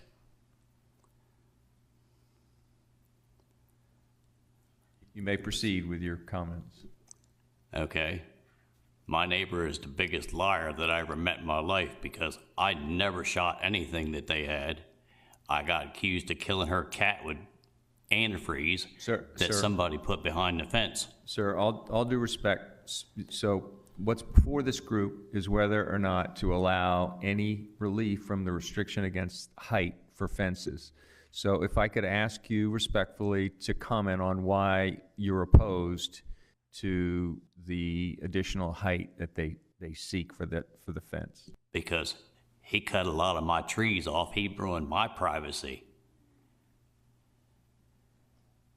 So you're not opposed to the increased height of the fence? I don't like the height of the fence. My fence would be fine if I could get in there and work on it and fix it. I can't get to it and paint it because if I go over on the other side of my fence, he'll threaten to kill me.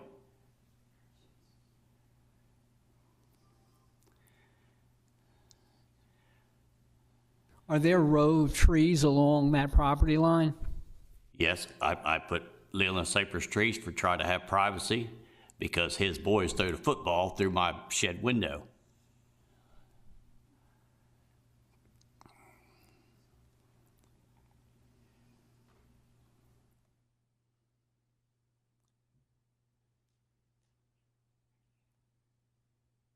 So you're in favor of additional privacy? You want a more of a barrier between your house and your neighbor's property, is that right? No. No, I'd rather it have been like it was and he not trim my trees off.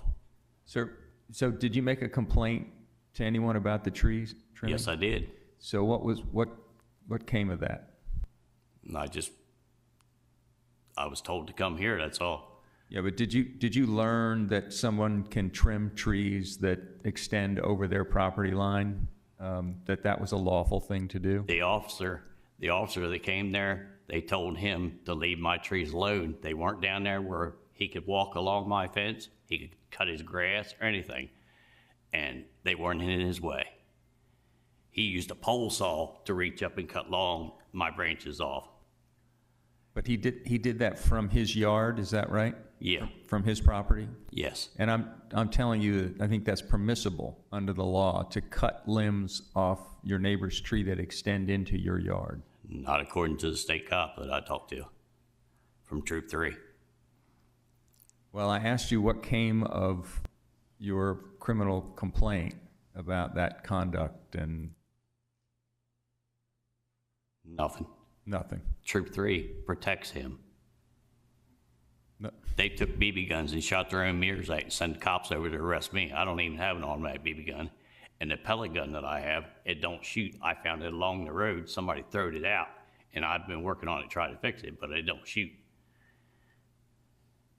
And I have a BB gun that my boys had, and it wouldn't shoot from here to that box right there. Don't have no power. So I have a question. The trees were cut down to the height that he built the fence. He didn't cut, he trimmed them, not cut them down. He trimmed them in order to make the height on his property to build his fence on his property. Drew? Yes, but he cut Thank a you. little higher than he needed to. Thank you. So, I'm sorry, you may have mentioned this before, I want to be clear. So the row of trees on your property are cypress? Yes. And they're evergreens, they don't drop their leaves or anything like No. that? So they create a visual barrier when they're there? Yes. Thank you. I put my 6-foot fence up because when he cuts his grass, he'd like to blow it over in my yard. My wife had a stroke. She was in the hospital. He was cutting his grass. He blowed it in my yard. I went out to ask him to stop. He jumped off the mower and threatened to kill me and my wife and my whole family.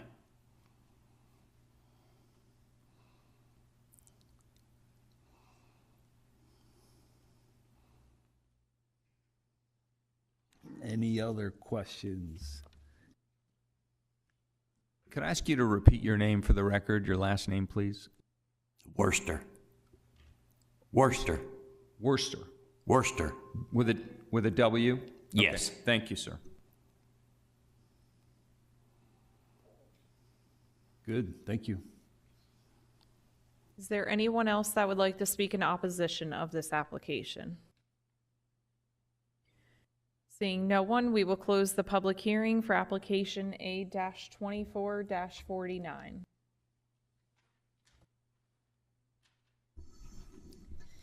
Our final application is A-24-50, Tidewater Utilities, Inc. I'm going to recuse myself for this one. Thank you.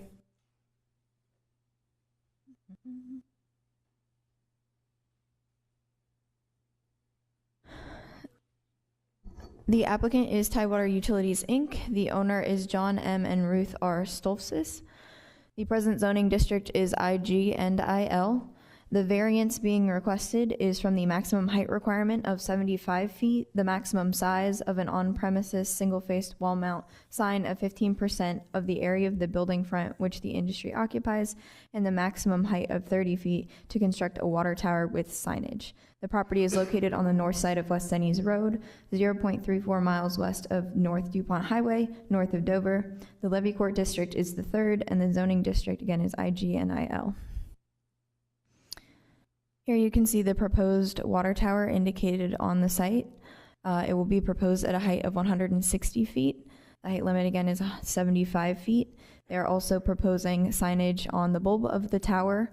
The proposed sign will be 1,260 square feet, and the permitted sign size is 656 square feet. Here you have looking at the property from the roadway, looking up along the roadway, on the other side towards the curve, looking at the property again, like towards the side of it. the other side of the property, the aerial, and further out. Is there someone here to represent the application? Please state your name and address and allow our attorney to swear you in. Thank you. Good evening, board members. Elio Batista Jr., Parkowski, Girk, and Swayze. Here on behalf of Tidewater Utilities. With me this evening, I have Robert Palmer from Beacon Engineering and Mr. Greg Curry from Tidewater. We're here seeking 3 variances with respect to the proposed water tower. Before I begin, I would like to point out that we have been in communication with the staff. They've been very helpful in synthesizing what we need to do, so we're not here all night long, and I really appreciate that. I'm a lawyer, not an engineer, so when we speak English, it's great for me. You're going to see through Mr. Palmer's presentation what we're asking, the justification why, and why there is, if you have a strict interpretation of the language, it poses some issues. There also is some ambiguity in what standard should be applied when we're dealing with this, and I guess the best way, without stealing Mr. Palmer's thunder, is when you're looking at a sign, it's a sign. We're looking at, the curved bulb, and Mr. Palmer will explain how that plays into why we were seeking the variances and why we think we comply with the code, but to the extent that the staff and the board feels that we don't, we're here for the variance and we're giving that justification also. And I know no one's here to hear a lawyer speak unless it's Fred, so I'm going to sit down. Just for the record, Mr. Batista is a member of the Delaware Bar. Members of the bar are not required to be administered the oath. This next gentleman who's been introduced will give his name for the record and his address, and then he'll be sworn. Name and address, please. Yes, good evening, everyone. My name is Robert Palmer with Beacon Engineering, representing Tidewater Utilities. My physical address is 23318 Cedar Lane, Georgetown. Mr. Palmer, do you solemnly swear or affirm the testimony you give in this proceeding will be the truth, the whole truth, and nothing but the truth? Yes, sir, I do. I'll try to keep my presentation to less than 5 minutes. I have a series of slides, and basically what I'd like to do is give a quick primer on how water towers work and why they have to be the height that they have to be, talk a little bit about the sign, and talk about a little bit about the character of water towers throughout the county, both in the county and in the municipalities in the county. So the first variance is to request a 160-foot tall water tower, and that's measured from the ground surface next to the water tower to the very top of the water tower. You can see up here there's some manways and some access points, and so that measurement is to that point. And staff helped us to determine that because originally we were considering the hand railing that runs around as a safety feature. In the Camden district where this water tower would be constructed, we're actually working on 2 others. One you'll see next month. In order to maintain the water pressure in the system to provide drinking water and fire protection for emergency services, the average water pressure needs to be about 55 psi. And as the ground rises and falls, if the ground is lower, then the water tower has to be taller, because if you think about the ocean, for example, that water surface, or a lake, that water surface is constant, and as the bottom rises and falls in that lake, the pressures at the bottom of the lake change. So while the average pressure in this district is 55 psi, this particular location is a little bit lower, and so as a result, the tank needs to be a little bit higher.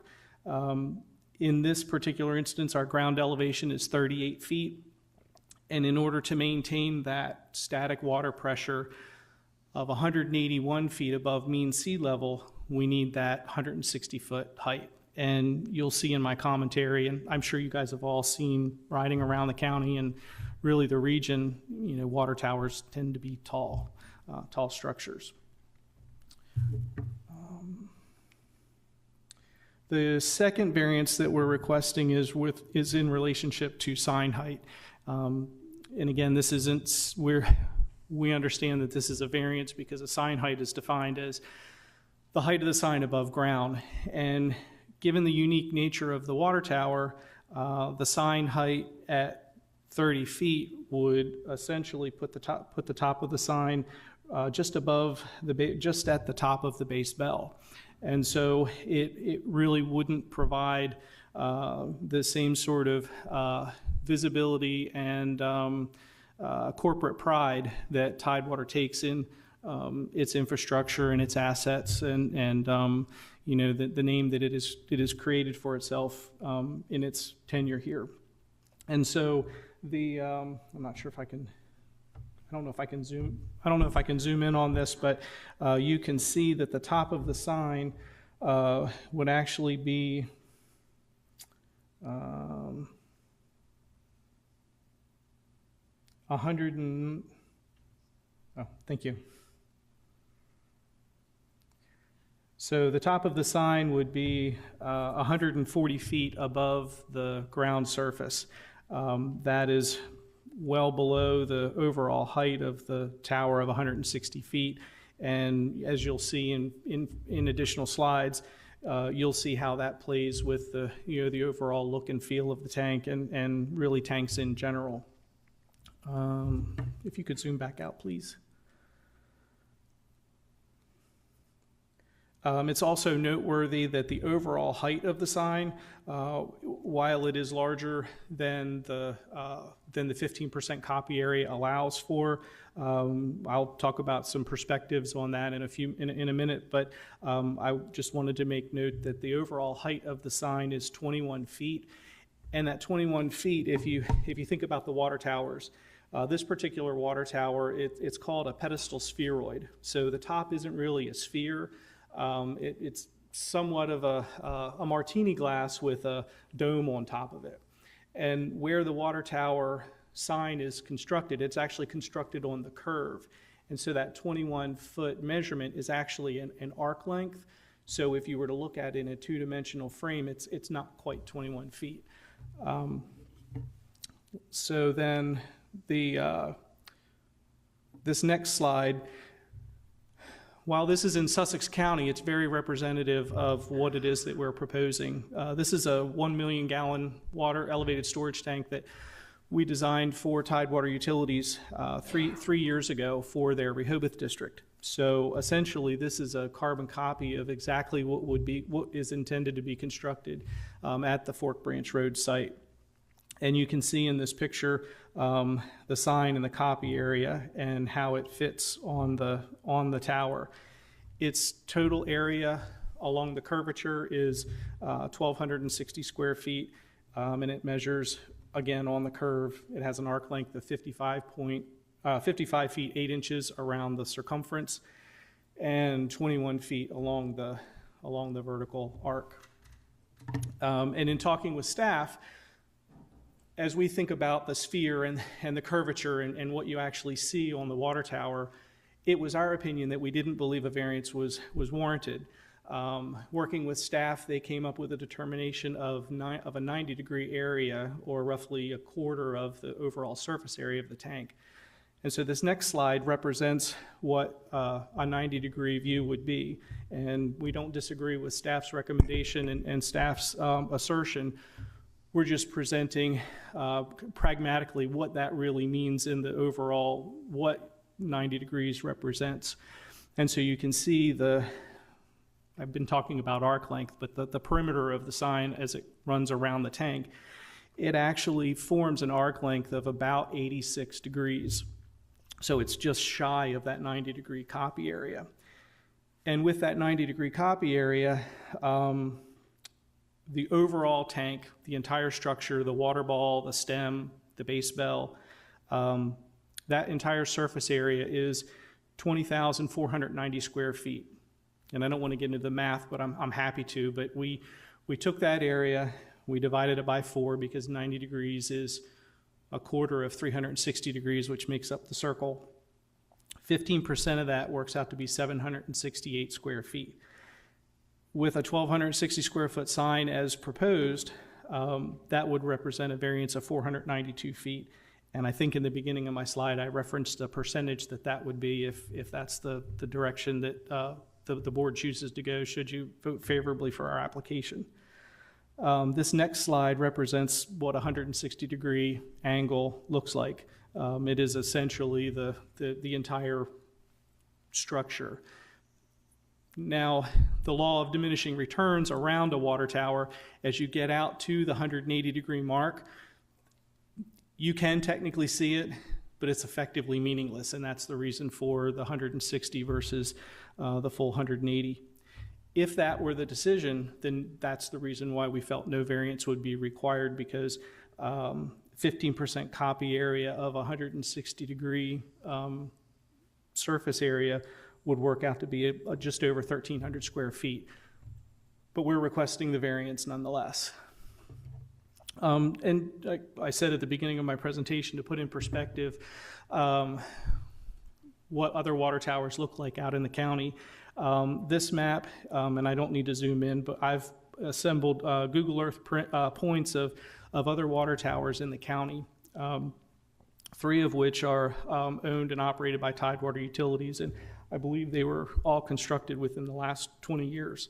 The final tower is the elevated storage tank at the Magnolia Middle School, and that's actually owned by Artesian Water Company. And so as you can see, the water tower at the Postal Wait School, it has the identical logo that we're proposing for this tower. The Woodfield tank for the Woodfield subdivision, again, this is more of a water ball versus a water spheroid, and it's mainly because it's a smaller tank capacity. And then this double ellipsoidal tank for the Garrison's Lake tank, it has again the Tidewater logo, and so it's again not dissimilar to the others in what it is that we're requesting this evening. And the final tower that's actually in the county, within jurisdiction of the county, is the Magnolia Middle School, and this is owned by Artesian Water Company, and you can see on the top of the tower that they have the I believe it's the school's logo, and then on the stem they have I presume that's the school's mascot. So quite a large sign for such a small water tower. And I talked about corporate pride. Tidewater takes what they do very seriously, protecting the public, providing safe drinking water, providing fire protection for the benefit of everyone. They're, like I said, they have a great deal of corporate pride, and hence that's the reason why we're asking for all 3 variances, to be frank. But as you, again, right around the county, you'll see that the majority of the towns, and I understand that this board has no jurisdiction within the county, but it just kind of goes, I feel that there's a great deal of civic pride when a town builds a water tower and they put their name on it. Even the Air Force Base, which I know is it's exempt from everybody's rules because it's a federal facility, but nonetheless, they proudly show the Air Force logo on their water tower. What I found interesting as I went looking for water towers for this presentation, the Frederica Tower, the Clayton Tower, and this particular tower in Dover, still relatively very low visibility, but yet they still showed the civic pride to label their tower and say, that's ours. With that, I'll stop talking and see if anyone has any questions. Thank you. Any questions? Yes, I do. For the gentleman, is that Mr. Palmer? Mr. Palmer. That's Mr. Palmer. Yes, I'd like to ask him a question. Yeah, no. No, he wants you. Yes, sir. How did you go about making the decision to put this tower in the location that you're looking at?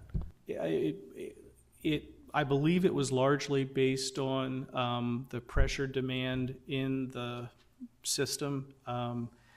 If I could, I'd like to call Mr. Corey, because he was part of the internal planning that Tidewater Utilities did in order to select this site and seek the easement from the Stolzfus family.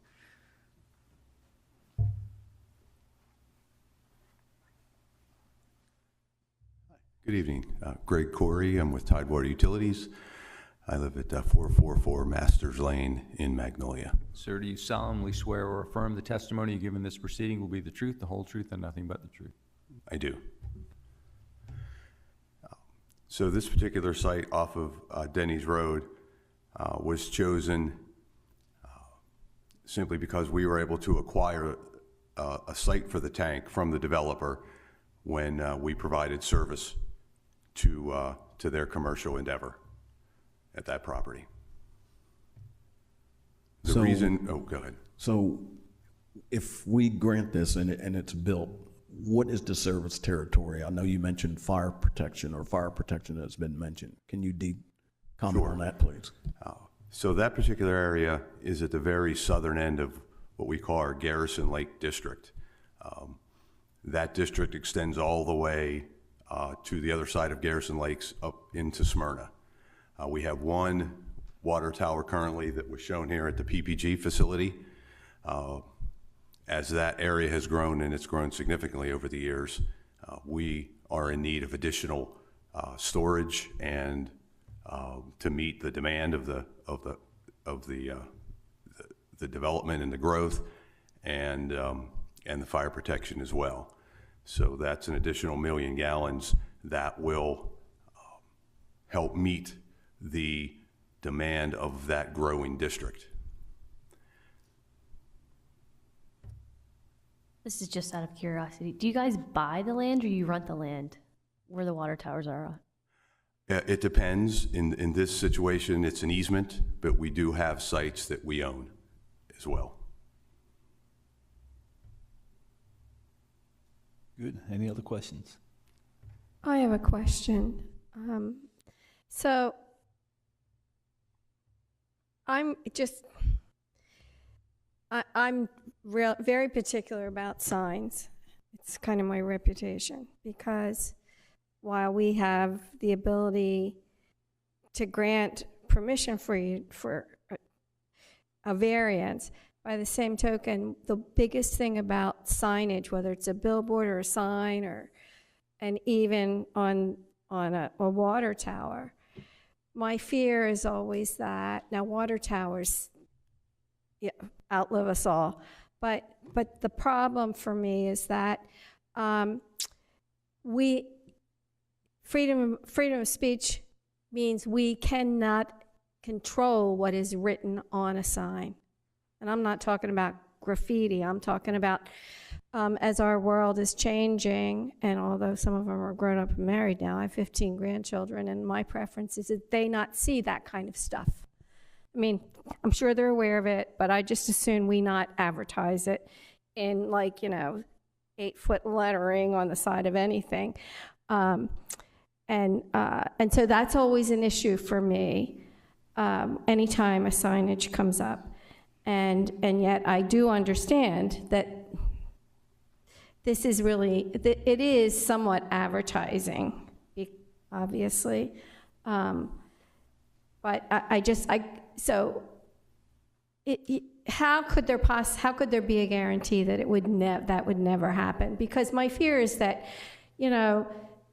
as things are changing in this world, so, they may say, oh, look, we can make extra money. Let's rent out the sign. Let's rent out the water tower for, so much money, absurd amount of money. You can put whatever you want on the water tower. Now, that's probably the legal question. Right.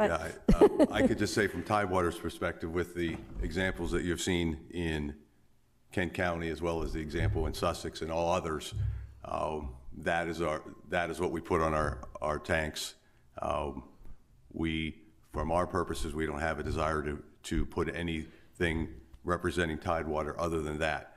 What I can say is, you may have seen that the other side of the tank at Postal Weight, and there's a CR painted on that, and that was in coordination with the school district who wanted that to be a part of that tank. We have a similar agreement with the folks at this tank at the Beacon Middle School, whereas there's a Cape logo on the other side of that tank as well. So from Tidewater's perspective, that's going to be our logo.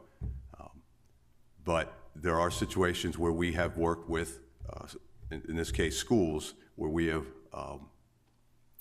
coordinated and worked with them to help them deliver their pride in their school and in their endeavor as well. Thank you. Did you guys want to add Good. Any other questions? I mean, just for staff, that's not available space for off-site park, or off-site advertising, right? Correct. The sign on the water tower itself would be considered an on-premises sign, which is why it is allowed. And just for the record, with respect to the signage, Tidewater does control the access, and I know from speaking with their corporate people, it's just bad business to put anything else but your name on there. And I wholeheartedly agree with Ms. Denny's observations about what can go up there and what shouldn't. Thank you. Thank you. Thank you.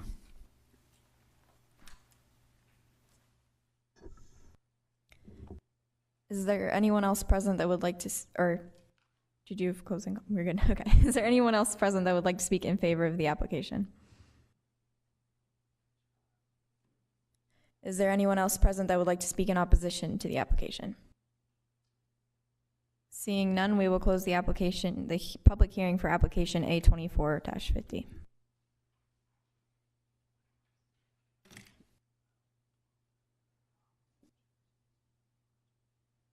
With that ends the public hearing. Does anyone need to take a break or keep rolling? All right, 5-minute break. Then we'll get into the business meeting.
All right, we'll start the business meeting now. Can just call roll call.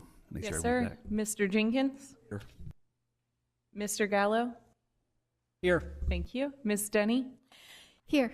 Thank you. Ms. Hudson? Here. Thank you. Mr. Cusick? Here. Thank you. That's 5 still present. Thank you. So minutes, approval of the business meeting minutes from October 17th, 2024. I'll make a motion to approve the minutes for the October 17th, 2024 Board of Adjustment meeting. I'll second it. Got a motion and a second. All in favor, say aye. Aye. Aye. Aye. I'm going to abstain because I wasn't at the meeting. Me too, I wasn't here, sorry. Notices of decision, approval of notice of decision from October 17th meeting. I'll make a motion to approve the following notices of decision: A24-25, 38, 39, 40, 41, and 42 for the October 17th, 2024 Board of Adjustment meeting. I second that. Got a motion and a second. All in favor, say aye. Aye. Aye. No old business. We'll get into the new public hearings. Since we had one recusal, we'll start with the Tidewater, and then we'll go back to whoever's here. Shall we take it all in one course, or you want to break it up? How are we feeling? Probably 2. No discussion, or He's just asking how we're going to vote on it. Yeah, I'm not the chair, but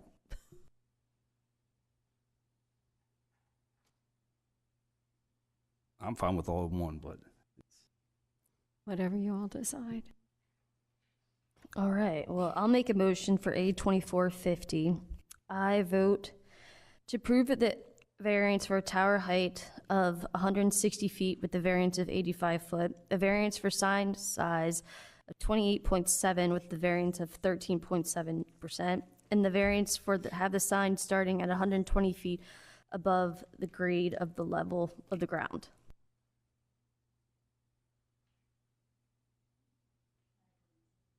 I'll second. I draw the blank right. no, she's going. She didn't give reasons. Okay, Yeah. okay, so we're now with the motion. I vote based off the public testimony that we heard tonight. I believe that removing these variances does not cause significant negative effect on neighboring properties. And I believe it's in characteristic of the surrounding neighborhoods with the housing developments needing the water supply. I'll second the motion. Got a motion and a second. Thank you. Mr. Jenkins? I vote in favor of application A24-50, based on the testimony this evening that's been presented to us and the fact that the parcel is in the zone characteristic of the nature of that business. Thank you. Ms. Denny? I vote yes. Probably the only time you'll ever hear a yes vote for me on a sign issue. But it is Tidewater, and it is on-premise advertising. And so and of course, the first one was agreed upon the height-wise anyway because of the setting of the tower. So, but not to set any precedents here. Thank you. Ms. Hudson? I vote yes per my motion. Thank you. Mr. Cusick? I vote yes in support of the motion. The tower is essential for that area, per the testimony given tonight. The pressure demand is needed for the growth of the area and for fire protection. The sign issue, variance, just think of this, as looking at it in perspective, that high, and the shape of the tower, and then obviously the corporate pride that was mentioned, to stay competitive. Thank you. That's 4 in favor of the motion, 1 recused.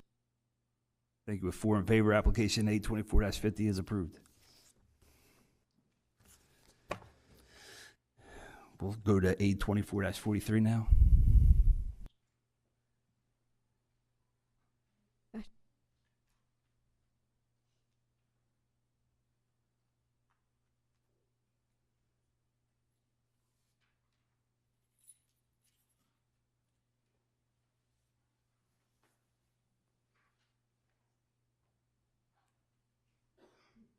Okay, so this is for the pool doctor for the Drexels. They are seeking a variance from the max permitted impervious coverage of 25%. The total existing impervious coverage is 31.5, and they are requesting a total impervious of 32.9%. Thank you. Any discussion, motion? Well, the 32.9% is a lot.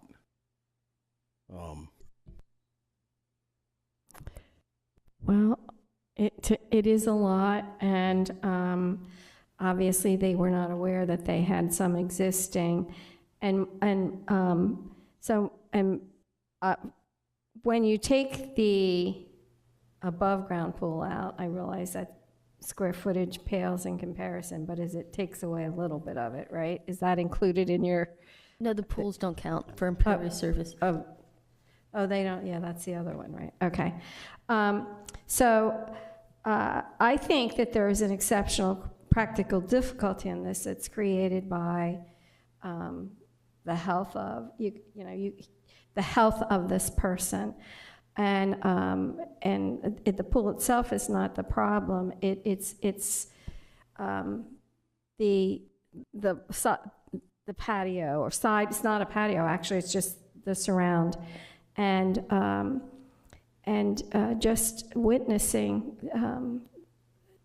the health issues tonight, I realize that the ground is uneven even without the paving, and as they describe the exorbitant cost to put impervious pavers down, I think it's reasonable to grant this. I mean, I think that in and of itself creates an exceptional practical difficulty. Yeah, in addition to that, I think now when I look at my notes, there was some conversation about a ladder and not really being able to use that, because of their age, and then even an above ground pool wouldn't be relevant for the same reason, I think. Exactly, thank you. Yeah, I agree. I think the minimum addition of the concrete is pretty much bare minimum what you get around the pool. So they're not asking for an excessive amount. What's already existing, unfortunately, a lot of homeowners don't know that they just can't just pave, and these contractors don't warn the homeowners. They just do it, and then they run into this issue. But so you can't really take fault fully on the applicant on that. Well, if there's no more discussion, I'm ready to make it. So anybody else gonna?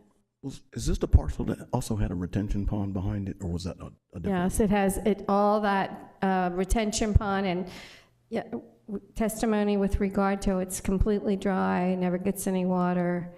I mean, it's a pretty significant amount of space back there for the water to drain. Yes, because I think also the contractor mentioned that he would slope it so that the drainage could be toward that area, if I'm correct. Yes. If there's no more discussion, I'll make a motion. On application A2443, I make a motion for approval of the variance. I believe that the testimony given tonight lends itself to the exceptional practical difficulty that is created by the health of the owners of the property, as well as the fact that one of the greatest parts of the exception is that the property is surrounded somewhat, or at least behind it, by plenty of drainage area there with that retention pond. So, so not to set a precedence, but I believe that we should grant this application. I'll second that. Got a motion and a second? Sorry, can I just clarify, you're granting the variance of the 32.9%, is that correct? Yeah, the whole shebang, as they would say. All right, Ms. Hudson? I'm going to vote in favor based off the public testimony that we heard tonight and what Ms. Denny stated. Thank you. Mr. Gallo? I'm going to vote in favor of the motion. I believe the failure to remove the restriction would create hardship, exceptional practical difficulty. They're unaware of the area exceeded the impervious coverage. I would be inclined to approve that, and the additional 1.5% or 2% is minimal. Thank you. Mr. Jenkins? I vote in support of application A24-43 for a couple of reasons. First, the testimony of Mr. Figueroa on the drainage issue, because that's very relevant and important. And then the fact that there is a retention pond in that rear area, along with the fact that the applicant and the condition of the applicant lends itself to look outside of the code sometimes and be human. And in this case, that's necessary. Thank you. Ms. Denny? I'm going to vote yes for reasons stated when I made my motion. It definitely is a significant practical hardship alone. Thank you. Mr. Cusick? I vote in support of application in support of the motion. Yeah, I think the hardship is there per the testimony. I think the stability issue going from above ground to the in-ground pool is much needed. And then no impact on the neighboring properties. Thank you. That's 5 in favor of the motion. Thank you. With 5 in favor, application A24-43 is approved.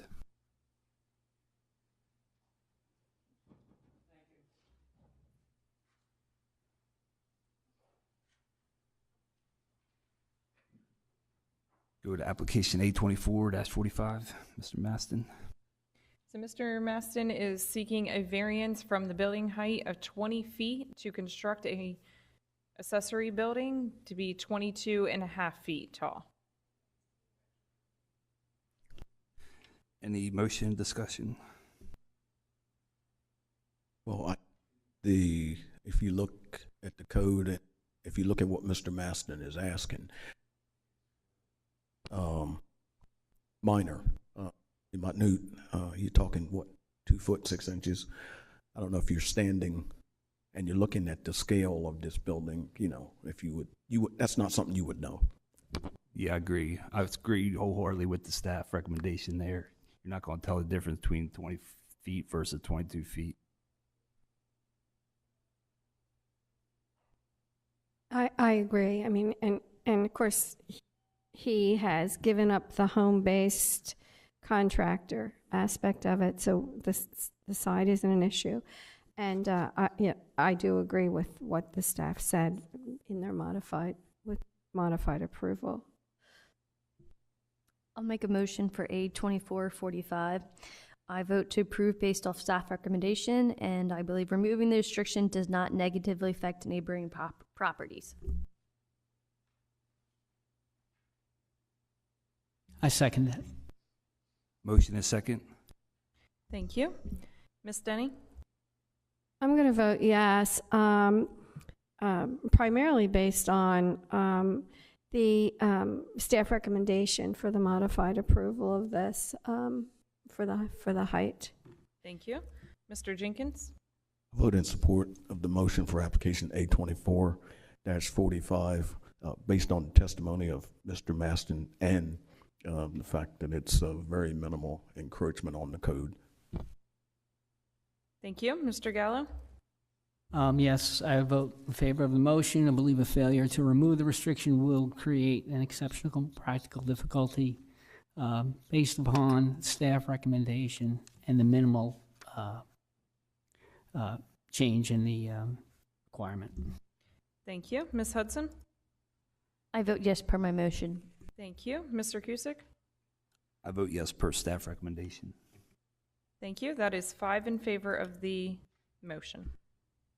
Thank you. With 5 in favor, application A24-45 is approved.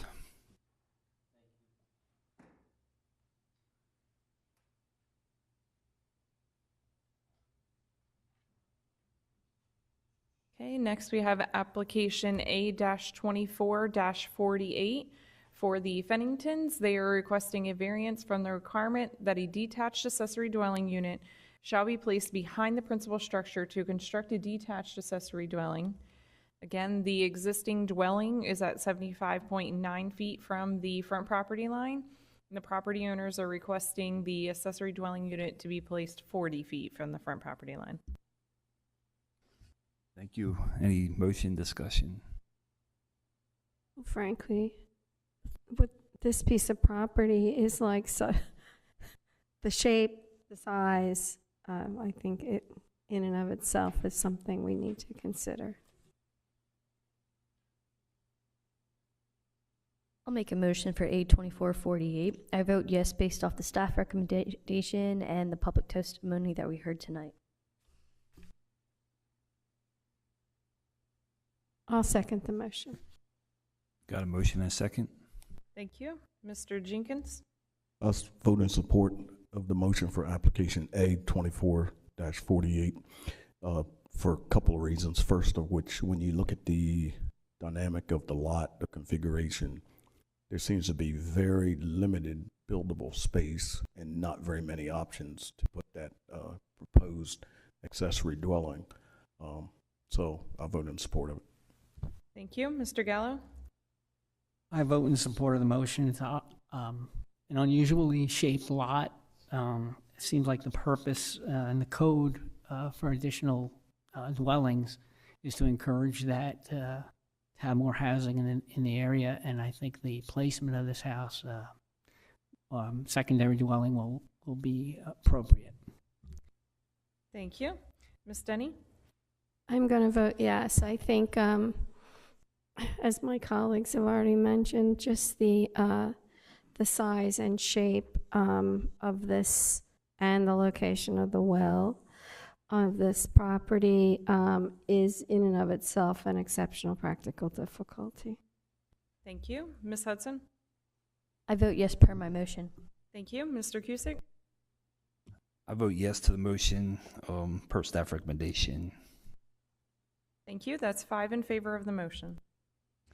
With 5 in favor, application A24-48 is approved.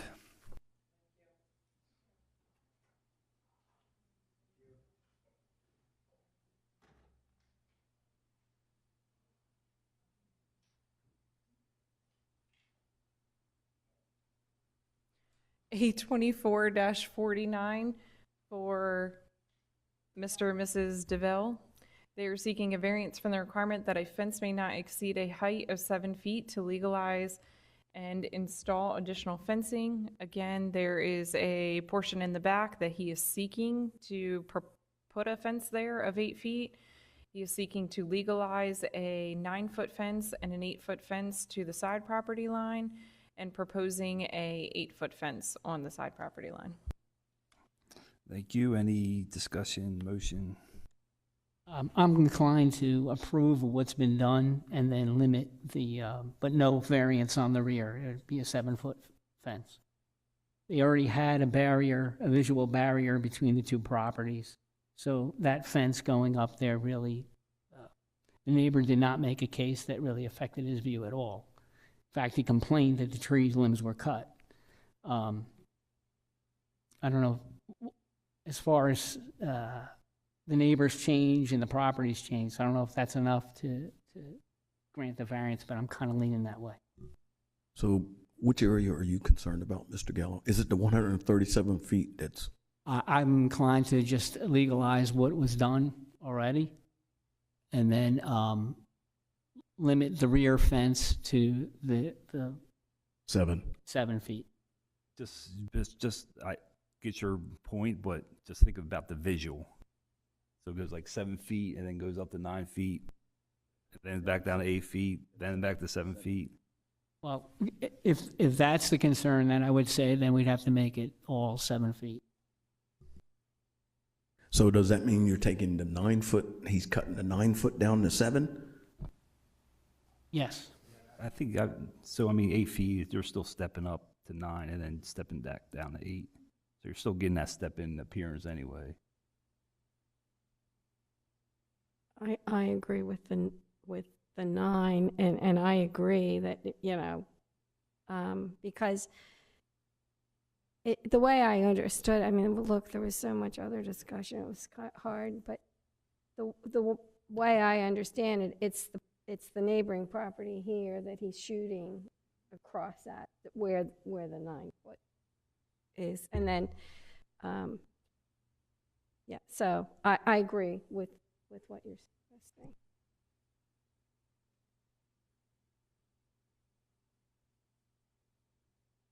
Are you thinking of the, Now I'm not clear about, so 9 feet that he built already, the 9 foot extension of fencing, and then he's got another extension of 8 feet, and then he's proposing another 8 feet. I would say that anything that's not built already should conform to the code. Anything that's built already, I would say legalize and not grant an exception for the back property.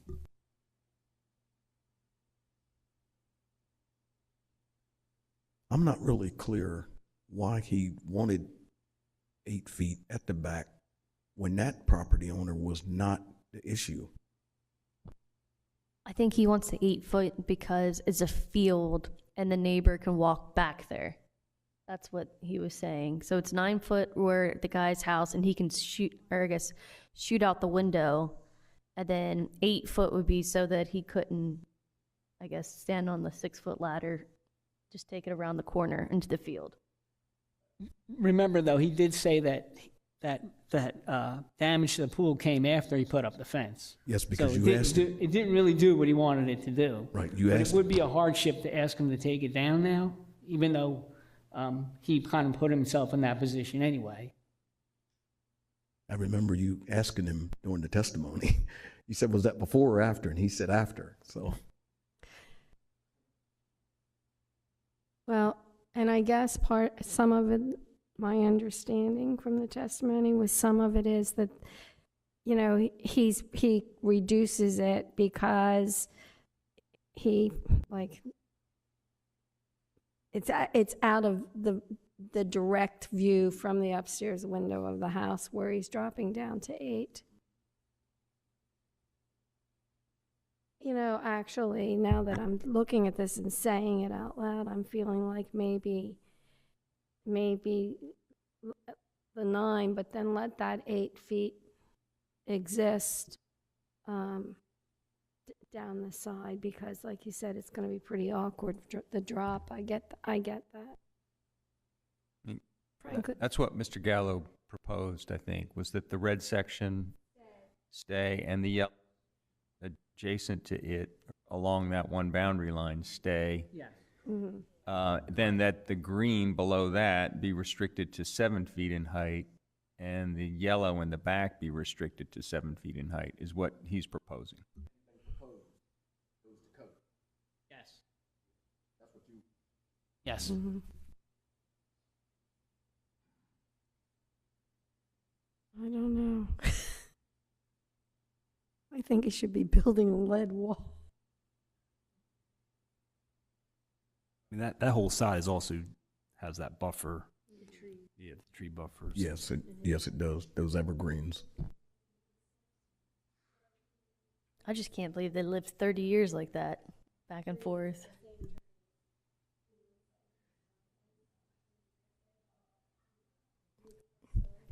I don't even understand how he was able to cut those trees and nothing happened. It's legal for him to try. No, I mean just Oh, they physically. didn't get shot physically- while he was doing it. I get. Oh, I get yes. it.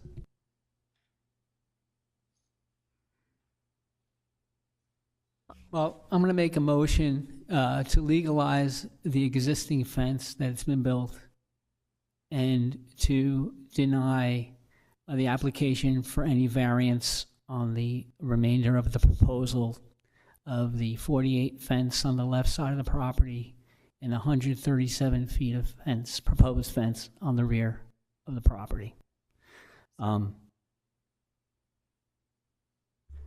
That's I believe- 14, sorry, that's 14 fence, 14 foot of fence on the left side of the property. Yeah, 48 is the 4-foot fence, so they would be permitted to have the 48 feet of 4-foot tall fence. Yes, that was my intention. I believe a failure to remove the restriction on the completed portion of the fence would create an unnecessary hardship on the property owner. However, I don't believe the removal for the remainder would create such a hardship.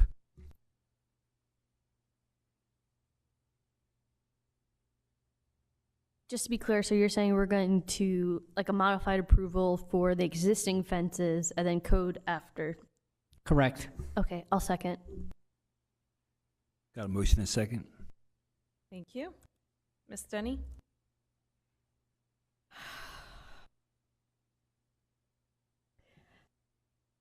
I'll vote yes to the motion. I really would have liked to have seen the 8, just because of the significance of the issue, which it's not just the acrimony, it's really for safety. But I'll vote yes on the motion as it is, rather than not give them anything.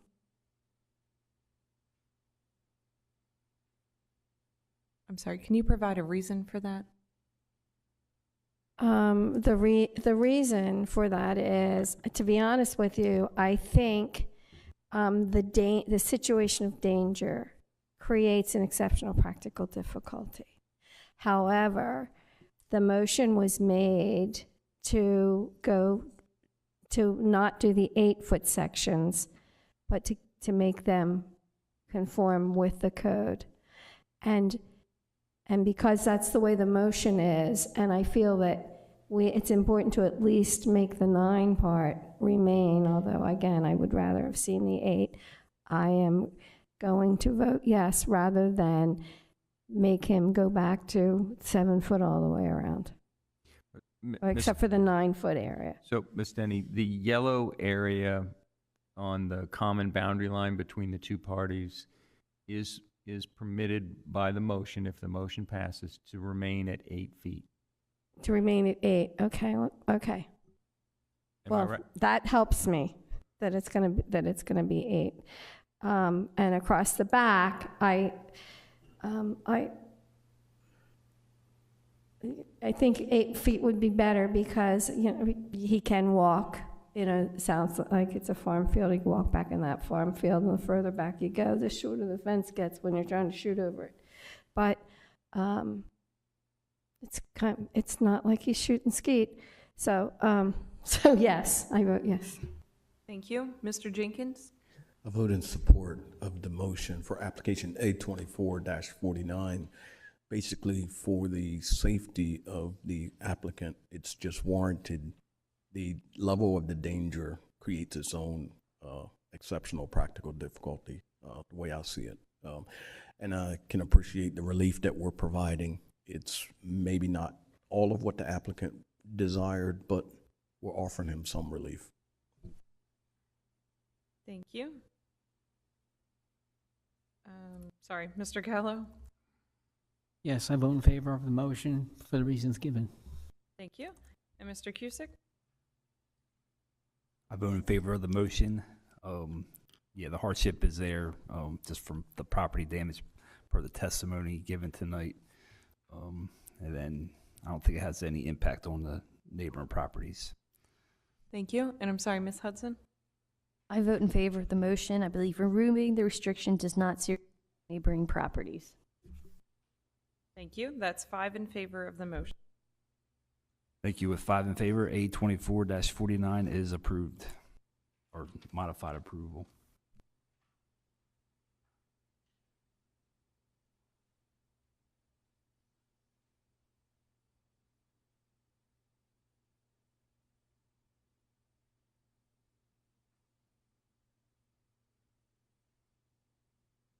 Okay, so this is for application A-24-44 for Mr. and Mrs. Law. They are seeking a variance from the required setback of 30 feet from the rear property line to construct an addition. They are seeking to install a 16 by 14 Three Seasons room to be 25 feet 3 inches from the rear property line. Thank you. Any motion or discussion? I'll make a I'm motion. inclined to deny this one. As heartrending as the stories are, and we have to take each property on its own, but a lot of the reasons we hear for the requests for variances are similar. However, we have a brand new property, brand new development. I don't believe a hardship in regard to the actual premises itself was demonstrated. How's that? I think like the 16-foot wide, that's as wide as they could go. I think your envision was, why can't you just go wider and bring it back some to try to get that same length? No, that was incorrect on my part. But it's 16 foot wide along the back and it's still 14 feet out. She demonstrated that like there's windows on both sides, so they can't go wider without making more significant improvements, which is financial impact. But you have your opinion. Yeah. Do we have the image of the rear of the house?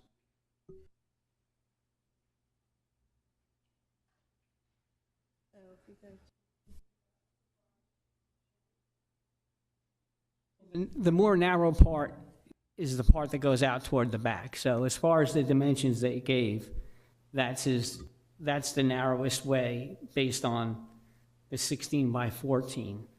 But what is the exceptional practical difficulty that we have to grant that variance? The exceptional practical difficulty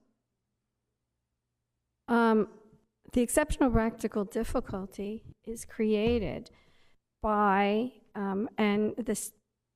they had purchased the house based on our testimony prior to the stroke. And he's had significant trauma, stroke, a brain bleed, hemorrhagic stroke on top of a regular stroke, then a clot, which is a clot, then you have a hemorrhagic stroke, which is he's bleeding. He's wheelchair bound.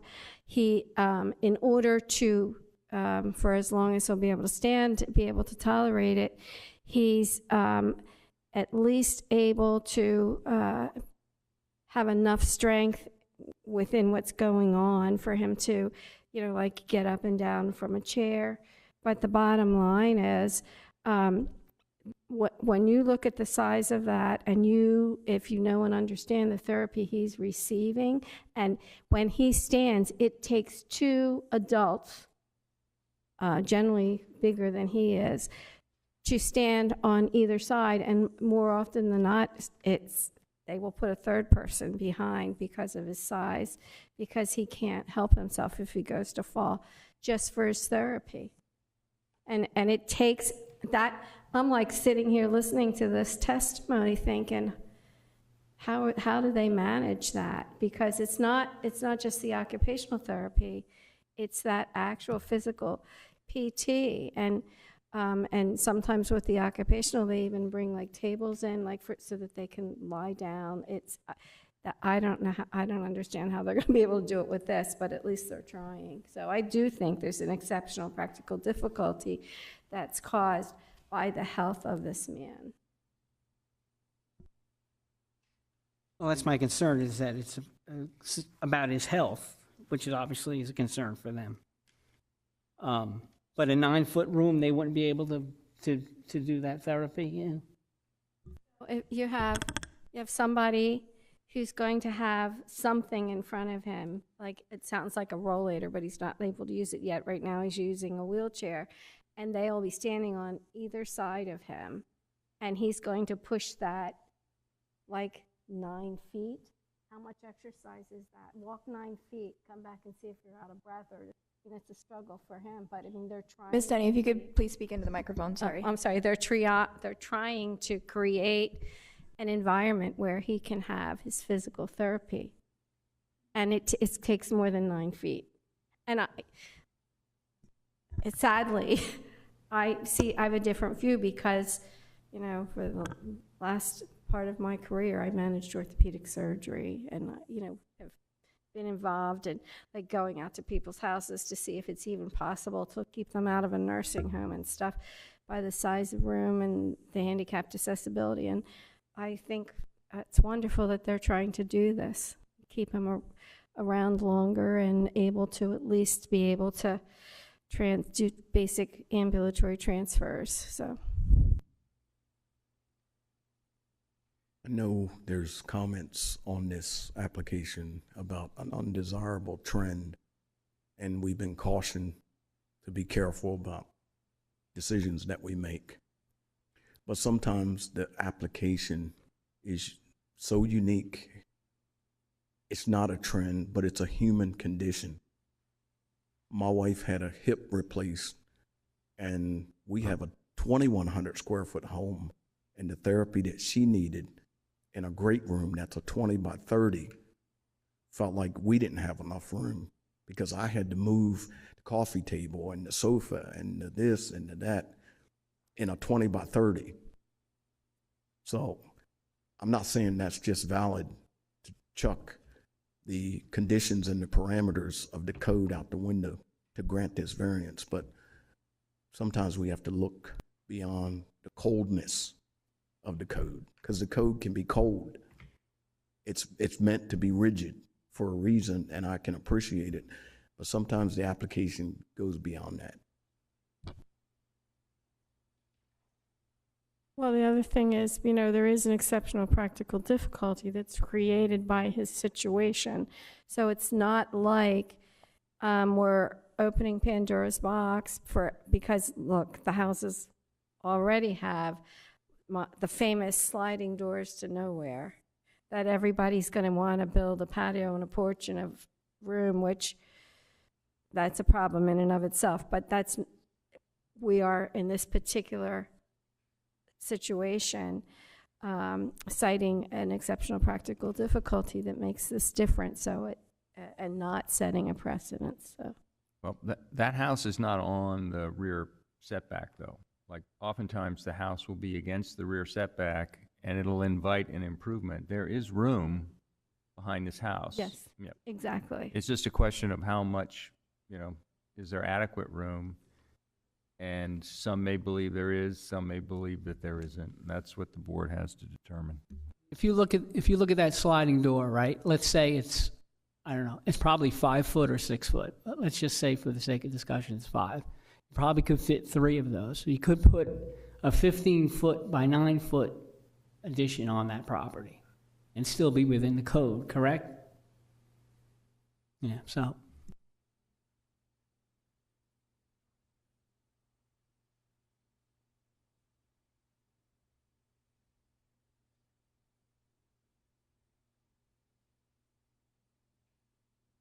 I'll make a motion for A2446. Just kidding on that one. Let's go back over here.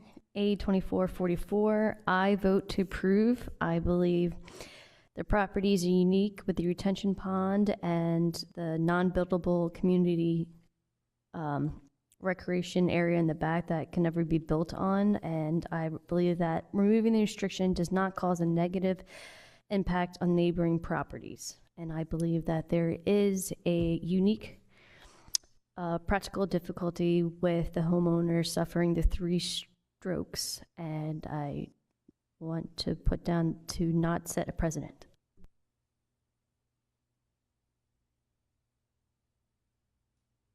I'll second that motion. We got a motion and a second. Thank you. Ms. Denny? Me first. I'm going to vote yes for the motion. I do see an exceptional practical difficulty that's created by the health of the homeowner and his need for therapies that really need to be provided in a larger area. So this is the most they can get, and I think that they should at least have that. Not to set a precedence. This is unique. His situation is unique. Thank you. Mr. Gallo? I'm going to vote no against the motion. I don't believe a failure to remove the restriction will create an unnecessary hardship or an exceptional practical difficulty for the owner in relation to the owner's efforts to make normal improvements. I believe there's other alternatives to design the structure that would be within the code. Thank you. Mr. Jenkins? I vote in support of the motion for application A24-44 for a couple of reasons.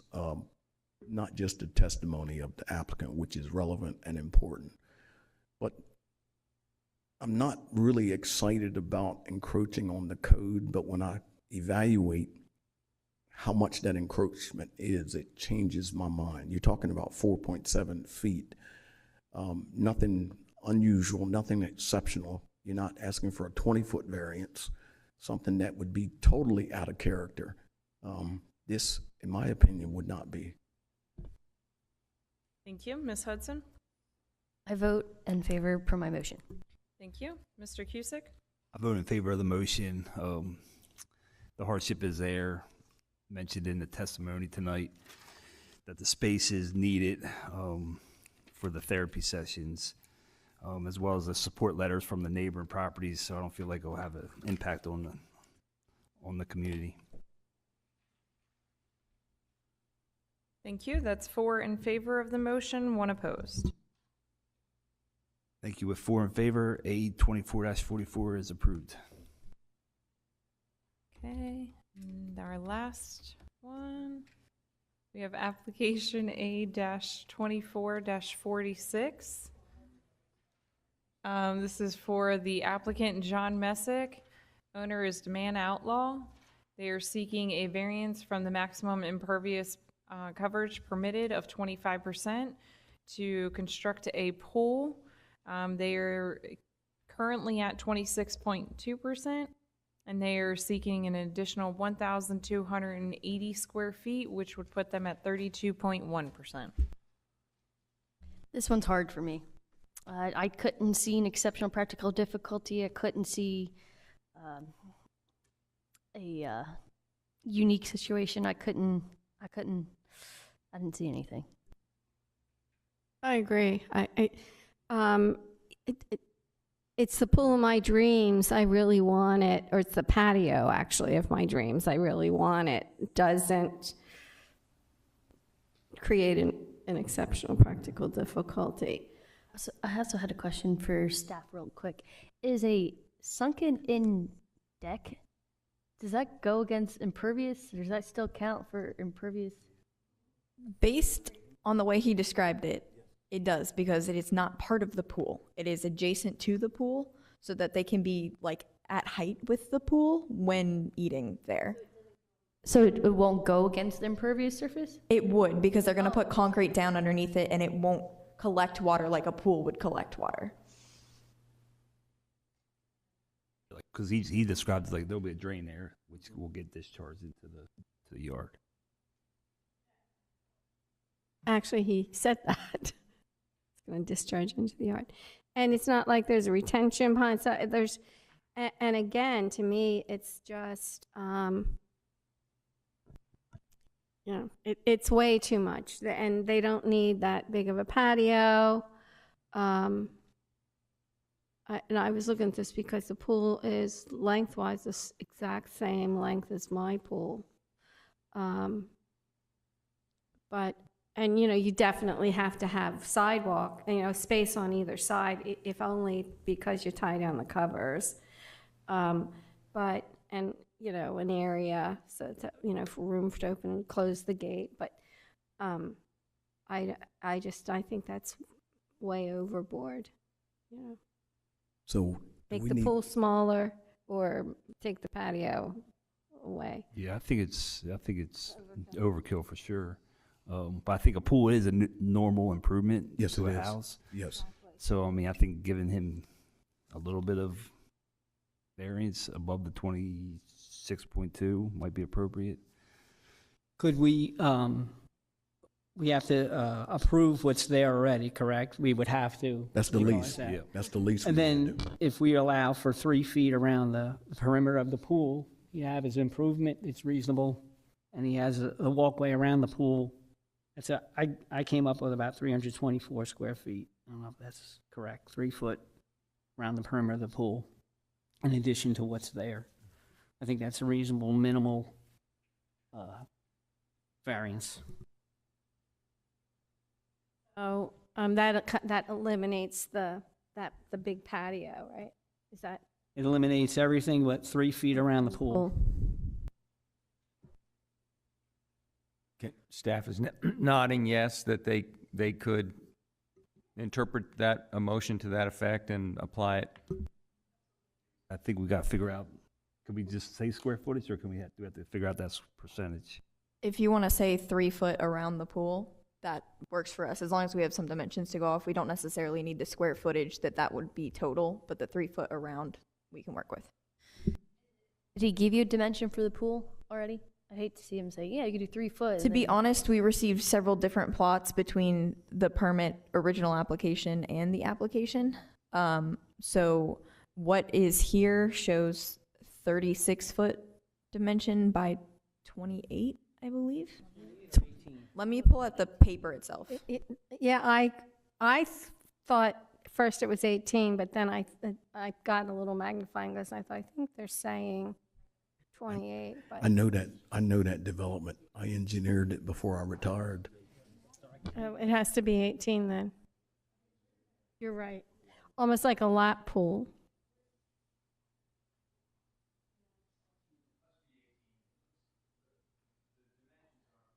The dimensions aren't written right, but the sunken area was 12 by 16, so it wasn't wider than the pool or much narrower either, so it has to be in the vicinity of 18 feet. Yeah.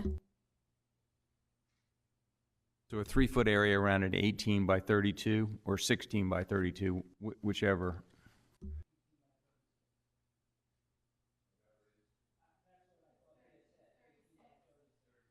$18 by $36, yes.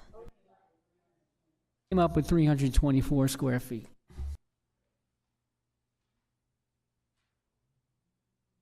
Well, I'll make a motion for A2446. I vote for the staff recommendation for a modified approval to legalize the existing impervious coverage and 3 foot around the 36-foot by 18-foot pool.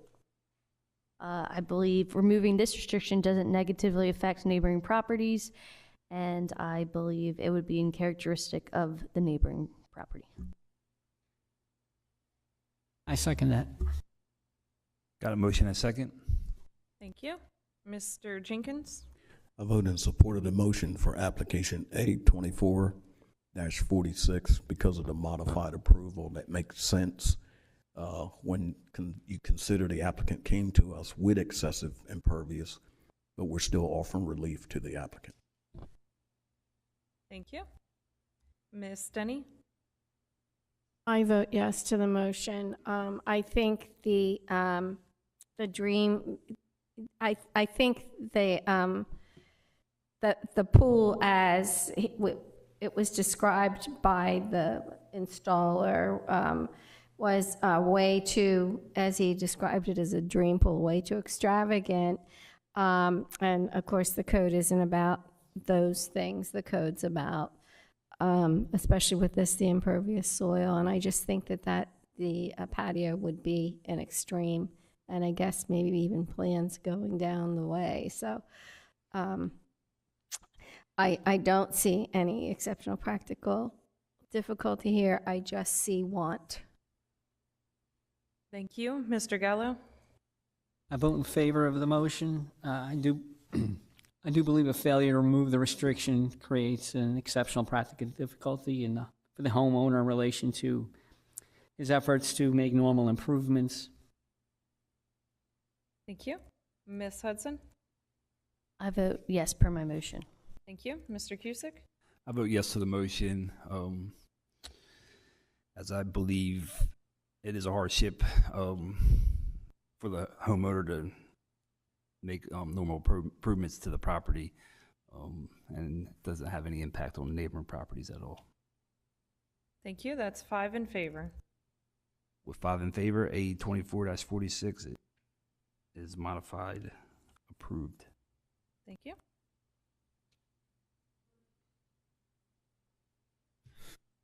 Make a motion to adjourn. Second.